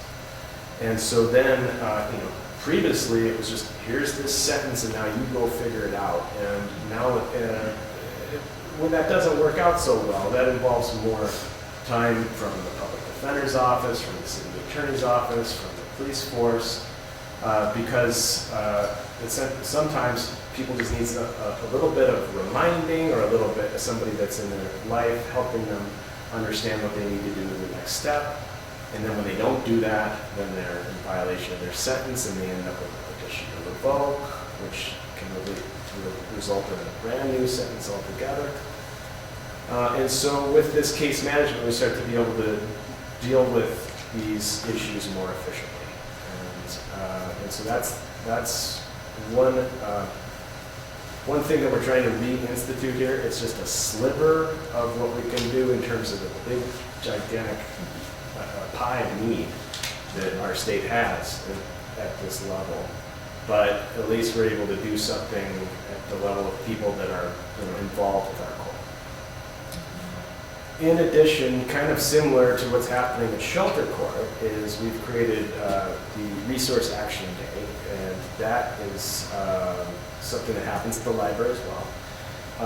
It was inspired by Community Connect, which was an event that would occur annually. It's going to occur, I think, in the next month or maybe 2 months. Essentially, this time when all the providers, we have an incredible number of providers here in the community, can come together for one day, and folks with need could show up. And I think last year we had everything from dog rabies, and the dogs were getting, people were getting haircuts, there was vaccines, there were veteran services, mental health services, you name it. The whole, we were able to provide food donations that created essentially a pantry for people to show up and get food that they needed. And so that was a big event, and it was kind of, well, could we do this more often? And so once a month up on the 4th floor, we have all these various providers that are coming, and then that's somewhere that folks can go. And it brings together all the various providers in this community, all the people that are there to help, and that's getting people that are in need some connection to the resources that are available in the community. And so, those are a few things that we've been able to do as part of what it is that's allowed to the court in determining its policies. Your question? How many other municipalities are complementing the board collaborating with you on these approaches? I would say that we get more attention outside of the state of Montana than we do in. I mean, we're invited to talk to conferences about what we're doing. It's on a fairly frequent basis, people reach out to us to see if they can duplicate our shelter court model. We presented on our pretrial model. But those have generally been from places outside of the state. I'm hopeful that what Gwen said about Missoula leading the curve and those things being adopted by other jurisdictions is true with what we are doing, because one thing that we also do is we meticulously track data. To Judge Triano's point, we built all of our programs based on academically supported practices. We don't go with gut feelings, we go with research, and we go with what we know works. And unsurprisingly, when we track that data, we see that it works here too. So we're really proud of the fact that we not only have anecdotal data to support our programs, but we have a pretty significantly robust quantitative data metric to support what we're doing. So we're hoping that gets people to buy it. That's awesome, and in light of that, with the data, even though it's only short term, 2.5 coming on 3 years, with the increase in population, are you seeing the difference in those diminishing overall? Because it's going to cross. It's actually really interesting because one thing, we just sat through a county data analysis session about crime rates, and what they found was crime rates in Missoula Municipal Court are decreasing, and they noted a marked decline in theft offenses. And that was, again, that's not us analyzing our data, that is the county analyzing our data. So I would tell you that I generally, and to your point, 2 to 3 years is not a long time to have any kind of causal relationship between policy and data. But what I will tell you is, what we're seeing, we're excited about. Yeah. So how many case managers do you have? Have you achieved the number you need? So we have one specific case manager, and then we have another employee who their position is a post-support specialist. And then we have another one that's a course program specialist. So those three kind of all can do case management style work. But the one full-time case manager, we just have one, but I will say we're the only court in this state that has a case manager in court, and we are hard-pressed to find any courts that have actual case managers in the court. We know they exist somewhere in the nation. We haven't found them yet, but so it's a very, very, I think, new idea. We kind of took it, I mean, I think the public defender's office as that was kind of evolving into having case managers into their office and kind of seeing how that was successful. That's kind of where we got some of the idea of bringing a case manager into the court. But we would love to have 5, 10 would be great, but we're very happy and lucky that we were able to kind of, and all of this, we've just rearranged our prior positions. All kept, we've never asked for a budget increase. We're always actually under budget, even though we've created all these new programs. But yes, and we would love more case managers, but we're really excited. We have one. And just to add to that, so it's like a great question, and just as an anecdotal piece of demonstration of what this means, one of the things that our case manager focuses on are what people call them the fuse list, frequent utilizers of, I forget the exact acronym, but essentially people who are engaged in emergency services all the time. And people who are engaged in emergency services all the time, I mean, it's unfortunate from a human level, but they also cost a ton of taxpayer money. So one of our focuses is to have her focus on these folks who are frequent utilizers, because our belief is that if you can then put those people into services and get them services they need to get them to desist from frequent utilization, it's good for them as a person, and it's good for the tax base as a whole. Our case manager, for instance, just recently, a woman came into court. I saw her, she looked like she might have been on the fuse list. She looks like she had probably been using a lot of frequent services, and I was able to send our case manager a message being like, hey, have you heard of so-and-so? And she said, yes, she's on the fuse list. And I can tell that there's not been a single provider who has interacted with that person yet. And I said, will you please come to court and meet with her? She came to court and met with her. They developed a relationship, like a professional rapport. Within 2 months, she had that woman housed. And we don't really have cases from that woman anymore. And she probably also, I would suspect, does not have frequent interaction with emergency medical providers, does not have frequent interaction with the fire department, So we're able to see a very deliberately, I mean, to Eli's point, a very deliberate position play a very deliberate role and get people the services they need to kind of break this cycle of frequent emergency services utilization, which is, we find tremendously exciting. To just like dovetail on that point, we'd love more, but we're trying to continue to work within our budget and what we have. Just had a question about the event that you mentioned on the fourth floor where you have a bunch of providers. How do you get people there?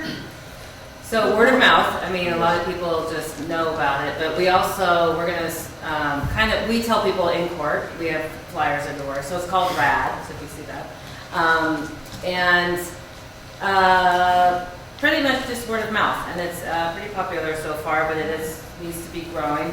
Eventually, we might bring it part of our sentences in terms of rather than sending cement to other things, we say you need to participate in RAD. It's next Thursday, and we do have our employees there, and they would sign in and things like that. So that's kind of the feature of that program as well. But it really, I mean, we just tell everybody that who comes before us, and we think that they might benefit from it. A lot of the providers have told their folks and that sort of thing. So it just kind of spread that way. And I did hear an announcement on the radio. I don't know who put it on there, but and we have people who are into it, and so we've gotten donations from banks. Wardens donate sandwiches every single time. Great Harvest Bread donates sandwiches or baked goods every single time. So in addition to services, there's free donated food from community partners. Golden Yoke. yeah. Feel free. It's we have one next Thursday. Next Thursday. It will be RAD on the fourth floor of the library, so anyone can just pop up. You look at the therapeutic courts at all, or is that kind of the next higher up in limited jurisdiction? Well, I would say generally speaking, your like traditional treatment court models are predicated on longer jurisdictional timeframes that we have. Since we're dealing with smaller stuff, we have smaller stuff. But as you're probably picking up, a lot of the same philosophical components are there of what we're trying to do. If we can like leverage criminal legal involvement into the therapeutic tools, chemical dependency evaluations, mental health treatment, housing, those kind of things that kind of serve the same broader purpose. Okay. Ma'am, did you have a question? Yeah, I just wondered, have you been able to quantify the amount of money that's been saved by comparing years when you didn't have this with years when you did? It's interesting you bring that up. I don't know that we've been able to do that, but we are doing involved in a study. I think that Jake could speak to that more, but it's through the Department of Justice, and it is a fines and fee study. This organization has done these in multiple states and essentially explored where is the money going, how much is being spent, what's coming in, what's going out, and how are the decisions being made.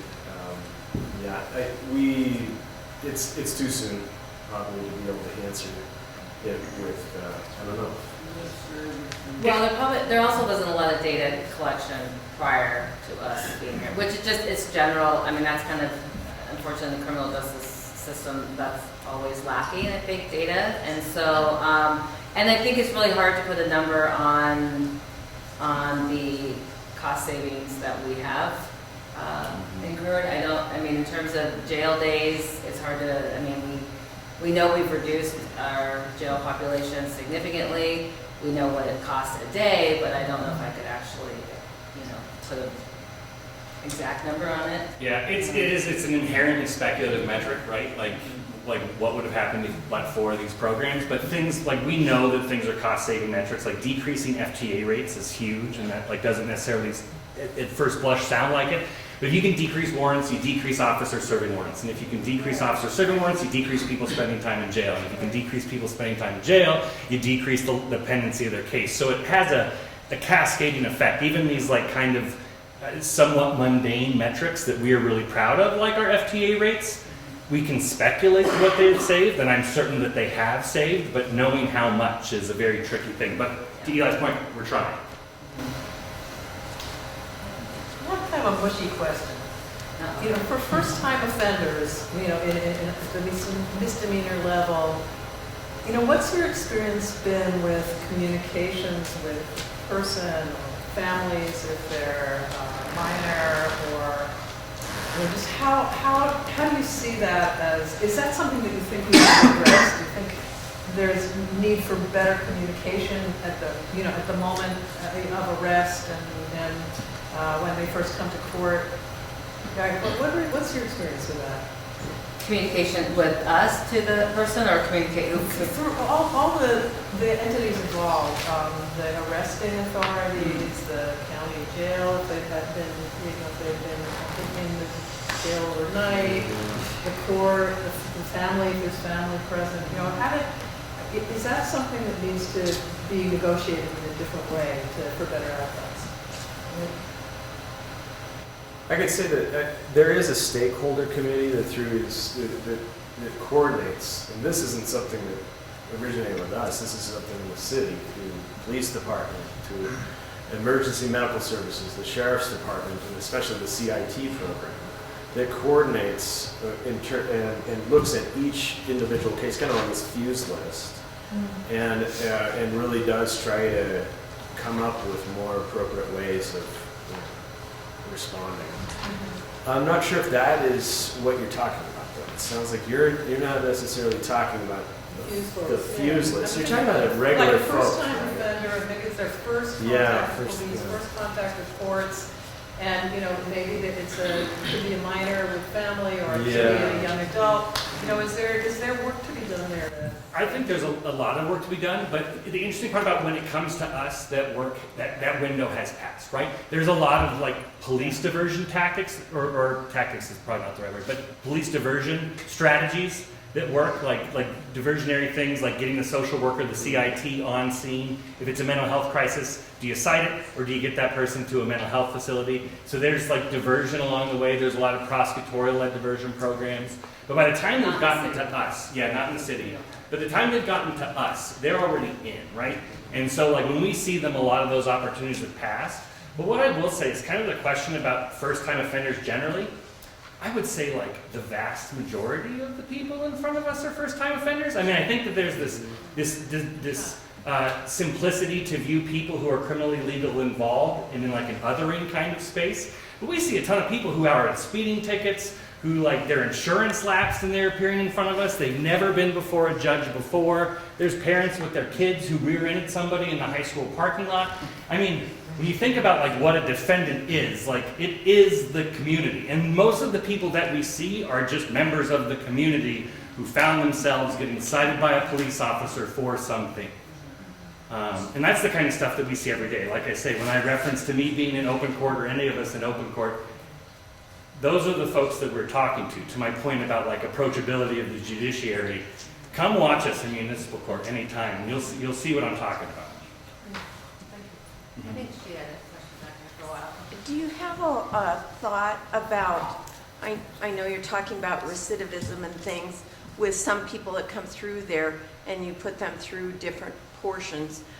Do you have an idea that you might want to take that and then figure out what specific thing did work for that person, like to follow up with that lady that you mentioned, and then I know you might not know right now, but maybe someone would be following up with that person to try to figure out which one of your programs that she went through that was the one that got her. So then that helps you hone that better, and all the way around, and makes that a little faster. Yeah, definitely. I mean, that's the good thing about having the case manager is she can continue to work with those people even when the case is resolved and we don't see them again. We know it's a success when we don't see them. So, but yes, she can follow up, and so we know, talking with her, for this woman specifically, I think she'd been houseless for, I think, almost 5 some years or so. And so she now has housing, so we're pretty clear that was kind of the issue with her specifically. She didn't have any drug or alcohol issue, not really much mental health issues, that sort of thing. It was strictly housing. So that one we know, but yes, anyone else that she's working with. So again, she's also tracking, and she's creating, all of her demographics and all of those things of referrals and who, you know, so they went to treatment and things like that. So all of that stuff we'll be tracking. She's very new. We've only had her since, Fall. July. The summer, or right? Like August. But she's very new. She's less than 6 months. So, and she's already, I think we've had 1 to 2 people housed. So 2 people housed in 6 months is pretty, I think that's pretty impressive. It's such a challenge. But yeah, we definitely are going to try to track everything we can and learn from her and hear from what she has to say for sure. Yeah. In your effort to refer people to different services, have you had difficulty with limitations in the services being offered to people? And yes. Further to that, are there any reflections that you offer either the legislature or the mayor of the office? Yeah. Yes. How much more? Yes. Yeah, I think we're definitely, there's some struggles going on statewide. I mean, the state hospital, to say it lightly, is a disaster. And so we see that that's impacting even us in municipal court. It's impacting even more significant cases in district court felonies. It's a huge, huge problem with the state hospital. Mental health services in Missoula, we do have great providers. We do have good, programs, although we're seeing treatments closing. We're seeing, Western Montana Mental Health is reshaping, I think, and there's, staffing issues. So there's challenges there. They have to kind of pause on providing certain classes that are statutorily required for DUIs. They don't have the staff right now to do those. So there's definitely struggles, but I think there's, I feel like we can always find something if the person is kind of willing and wanting to do something. And to add to that, simply Medicaid expansion. Yeah. I mean, like so many of the services bill Medicaid, and then as the Medicaid window shrinks and shrinks and shrinks, and the bureaucratic barriers grow and grow and grow and grow. Even if the resources are there, the means to bill insurance. You have a question? I'm going to throw a softball. Just Parker, you and I have talked about this before, but just like when we talk about services beyond just sending someone to jail, the time that you all wait if you even have someone who maybe this would be better for, almost as you and I have discussed, that goes beyond any. Like the time is so long. Would you maybe talk about that a little bit in the context of when he's talking about Medicaid expansion? Just like we don't have the services we need to do some of what is needed. If that makes sense. Yeah. Well, I mean, I think that there are some things that we are doing that are great to focus on as an example of what we need more. Yeah, well, I think it's important for people to know that you are all doing this without asking for a budget increase from us last year. So you're kind of taking what's within.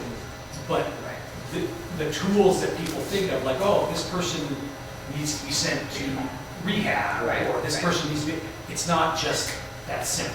I think people don't understand that. No. Right, yeah, so maybe like what you're saying, if somebody is needing to be placed at the state hospital, we're not going to be able to do that as a district court matter, or... Right, the thing, it does take a while, right? We can't just say you get referred to, getting an evaluation takes sometimes 2 to 3 months to maybe get an evaluation, or 30 to 60 days. And then they're placed on a wait list to get into a treatment facility. All of those things take time, and that's a struggle. I will say also to Eli's point earlier, though, that case managers, that's where we are lacking significantly. And Missoula used to have a very abundant amount of case managers, and now that they have, it's drastically decreased, and so that is really a huge, if we could have more case managers that in the other service provider arena, I think we'd see a huge improvement. Yeah.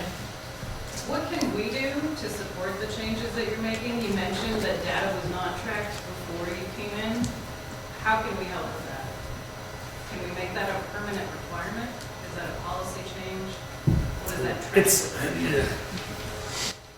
criminal legal data is really tricky because it's managed by a bunch of different entities at different governmental levels. So like even, for instance, if we see someone and we sentence them to a day of jail, then the jail manages that and the city manages the data. So to really get good data tracking is hard, but what I would say is the things that you can do is just pay attention to what's happening in your local criminal legal systems, pay attention to the data, perhaps, and maybe less so the noise, because the data really does tell the truth, and sometimes the more kind of gut instincts don't as well. And one thing that we've been very deliberate to do is track that data. So I think that when you hear people talk about criminal legal policy and what is or is not working in the criminal legal system, have that in the back of your mind. It's like, what are the bases of these claims? Are they substantiated? Is there evidence to support these claims?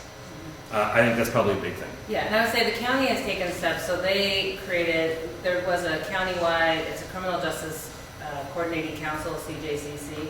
There's members of it all throughout, like sheriff's office, police department, city, county, prosecutors, things like that. So that group exists, but then the county then created a criminal justice division within themselves, and they hired a data analyst. And for, I would say, the last like 6 or 7 years, that person has been trying to collect data that has been reflective of, crime rates and things like that. So that data exists, so we have some of that. But yeah, other than, so that, something that is a resource that you can look to. So that's the data. Is there anything else specifically that we could be doing as a general public to continue to support those programs? Well, we're up for re-election next year. We can vote. Yeah, I don't. I think paying attention, right? I mean, like paying attention, going into the things, like say, RAD. Our next RAD is a week from today at the library.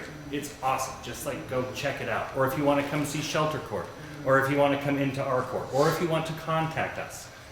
To the fact that like local government is approachable, I like to believe that we embody that and our programs embody that, and we're always happy to answer questions, have an open door. Generally speaking, that's good philosophy, but it's also a legal requirement because literally you can walk into our courts at any given time to see what we're doing. In terms of like a judicial accountability, I can't think of a more profound mechanism than like, come see us in action. What happens if Medicaid expansion doesn't happen? That will be Nothing good. That will be a problem. Yeah. I think anything bad that's happening now will just get worse. Get worse. I think that's a huge, huge problem. Are we taking other people's time, or are we? No, this will be the last, little bit of it. Okay. Okay. Go ahead.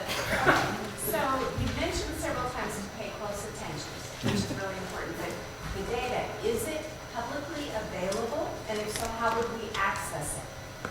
It's another good question. It depends on which data we're referencing. So because our data sets are complicated and they come from kind of nuanced, esoteric case management systems and computers, we have access and we direct this, like the CJCC and the CJD in the county really have access to them, and they have more the ability to like communicate that data. But as the data exists, it's kind of more based on like a what do you want to find out kind of thing, because we don't have like, frankly, the staff capacity to kind of do these constant round-the-clock data management thing. It's something I would love in terms of like more staff, but something that we just don't have the capacity to do. I mean, we might start putting stuff on our website so that, and links and things like that, but the CJCC, they used to have public meetings, and I don't know if they're gonna go back to those. They were once a month, and they were on Zoom, and so that's where a lot of this would be reported. We could, post if we know that they're gonna do another public meeting. I think they've just been postponed a lot lately, but those were very informative because they kind of gave a rundown of like what's going on in the community and things of that nature. But I think we're happy to. We've been talking about it. We need to kind of revamp our website, so things like that. We can put links on our website that can maybe refer you to other data sets or things like that. But I think it's public. Yeah. You talked a little bit about how the court had a fair bit of independence, and we've been talking about data collection and working with data and using science-backed methods. But with regard to those programs, what does that decision-making process look like for when to implement something? Is there a certain threshold, or are you looking at other things? And is that all internal, or is there kind of input from outside the city or just the populace itself? With regards to just the programs that we talked about here, Yeah. or decisions that we are making? Hmm. Yeah, primarily they kind of start with us, and then, but we definitely, especially with our PASS program, we have a contract with the county with our PASS program. The sheriff's office is also a partner in that program. So that's, we have to collaborate with other folks for sure. Shelter court, we collaborate with just it's mainly service providers. So we're kind of saying, what do you guys think would be a useful tool? We collaborate with other folks kind of throughout the nation who have similar models that we wanted to model off after. And yeah, so it's kind of a variety of it kind of starts with an idea with us, and then we do kind of branch out to see who wants to help, who wants to participate, and what kind of other ideas that they have to make it better. Yeah, like each of those ideas are, I think maybe to your question, like it really depends on where there could be a different development. So for example, with traffic court, I think to your question, people are involved in it because they've been charged with a particular traffic offense, driving while suspended, which carries up to 6 months in jail. And then if you've got a second one, it's mandatory minimum, 2 days in jail. There's a maximum fine of $500. But here's the part that really gets you. If you get convicted of it, your license is suspended for another year. And also, that then was suspended because there was something else in your life. And there are all these things that got you into the court system. And either it just kind of gets worse, or we create something to help it get better. So that particular program is really just based on that, but to address all sorts of other needs. And with shelter court, maybe you're, like who gets involved and how does that get decided? Well, that is somebody that's living without a house and is in a shelter. So one thing that we recognized is that a lot of folks weren't coming to court because they're afraid. And so by going to the shelter, this was a way of reducing the number of warrants. That reduces the involvement of police in their lives and gets people back into the process so that they can then get that behind them. But that then has been used as a kind of integrative hub with other resources, similar to the RAD monthly program. And so I'm not sure if I'm even addressing your question entirely, but I think that what you were saying is that, like, how do these programs get directed and where do they come from? And how do we decide who gets to be a part of it? Really, it's circumstance. It's recognizing that this is how people end up in front of us. Here's the general needs. Here are ways that we can respond to those needs. And then having a program there to kind of filter them through. The idea being that this is a way of reducing recidivism. This is a way of doing it more cheaply, rather than doing things that sometimes actually just cost a lot of money and make the problems worse for individuals and the community. So, yeah. If I understand what I'm hearing right, the three of you embarked on this new venture, getting a case manager on the staff. You're using your own experiences at work and with the people that you're dealing with to feed into this system. You're seeing the benefits spread across other governmental units because of the lack of follow-up, or not lack of follow-up, lack of duplication of situations. People are behaving better. That a lot of these other governmental units similarly would have their own pool of people that they would benefit as well from having their case manager, so to speak. Do you envision a time, or have you thought about, rather than keeping it isolated within your court, actually saying, let's expand this pool of case managers by partnering with the jail, partnering with the sheriff's department, and that collectively we could get enough of a pool of case managers that could address our needs as they come up? Yeah, and there are, that's a great question, and it's developing. So for instance, there's something that's about to come online called the Watershed Navigation Center, which is right outside of the jail, which are gonna have mental health services, addiction services, even just literally plugins in the wall to charge phones. Laundry. And so our case manager knows them, and they know our case manager, and they know our shelter court. So really, in terms of the name of the game, it's like for us to expand that beyond what we do, because we don't want to limit that benefit just to people who are criminally, legally involved. So the challenge is to how do we create connections between the service providers that are there and the service providers that are kind of coming online.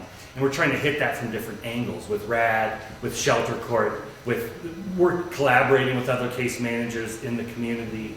Our PASS program, our pretrial programs in the shelter all the time, making referrals to other service providers. Because not only does that get people to a broader network of providers, but it also creates a more informed network of providers. Because if this person talks, like for instance, the person comes into court and we tell our case manager, hey, this person's in court, she can go online and say, I know that this person is working with these different service providers on these different issues, and we've got this person right here. I can pick up the phone and I can call the case manager at Providence to get her down there to get her med compliant. Or I know that she's working with so-and-so to get back on disability and a housing voucher. So I can call that person that I know to continue this process. So we're trying to get better at that. It's a piecemeal approach because we have more need than resources, but definitely integration into those resources is critical. Yeah, and I would just say one of our biggest partners is the jail also. I mean, this watershed program that they want to connect with, when somebody gets released from jail, they want to know what their meds are prior to them being released so that they already can fulfill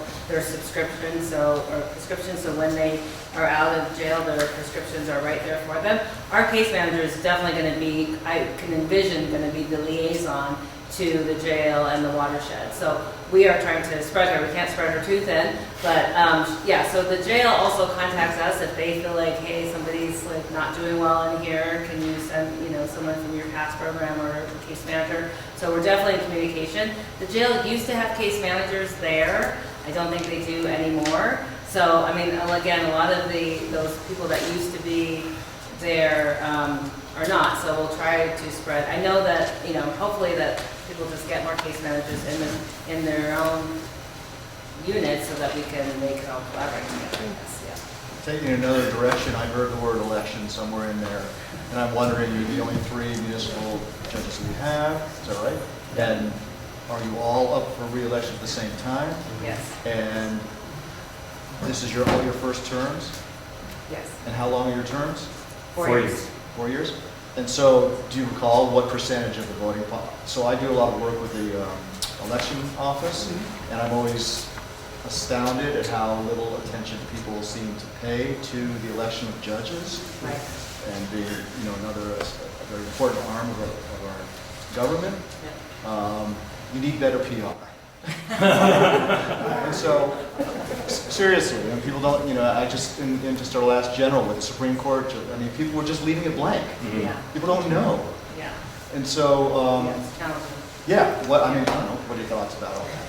Just put it out there. Yeah, I mean, I feel like we were pretty vocal in the last election, but it still surprises me that a lot of people still have never heard of us or anything of that nature. We'll see. Well, I mean, maybe we'll be unopposed. That would be great.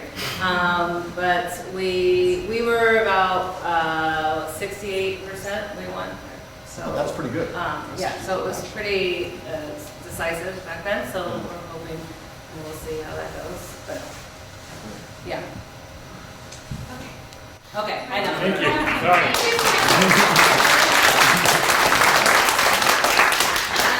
All right. So before I let y'all go, it's a little after 8:30, and we're gonna try to keep all of the sessions to about 2.5 hours, just so y'all know that.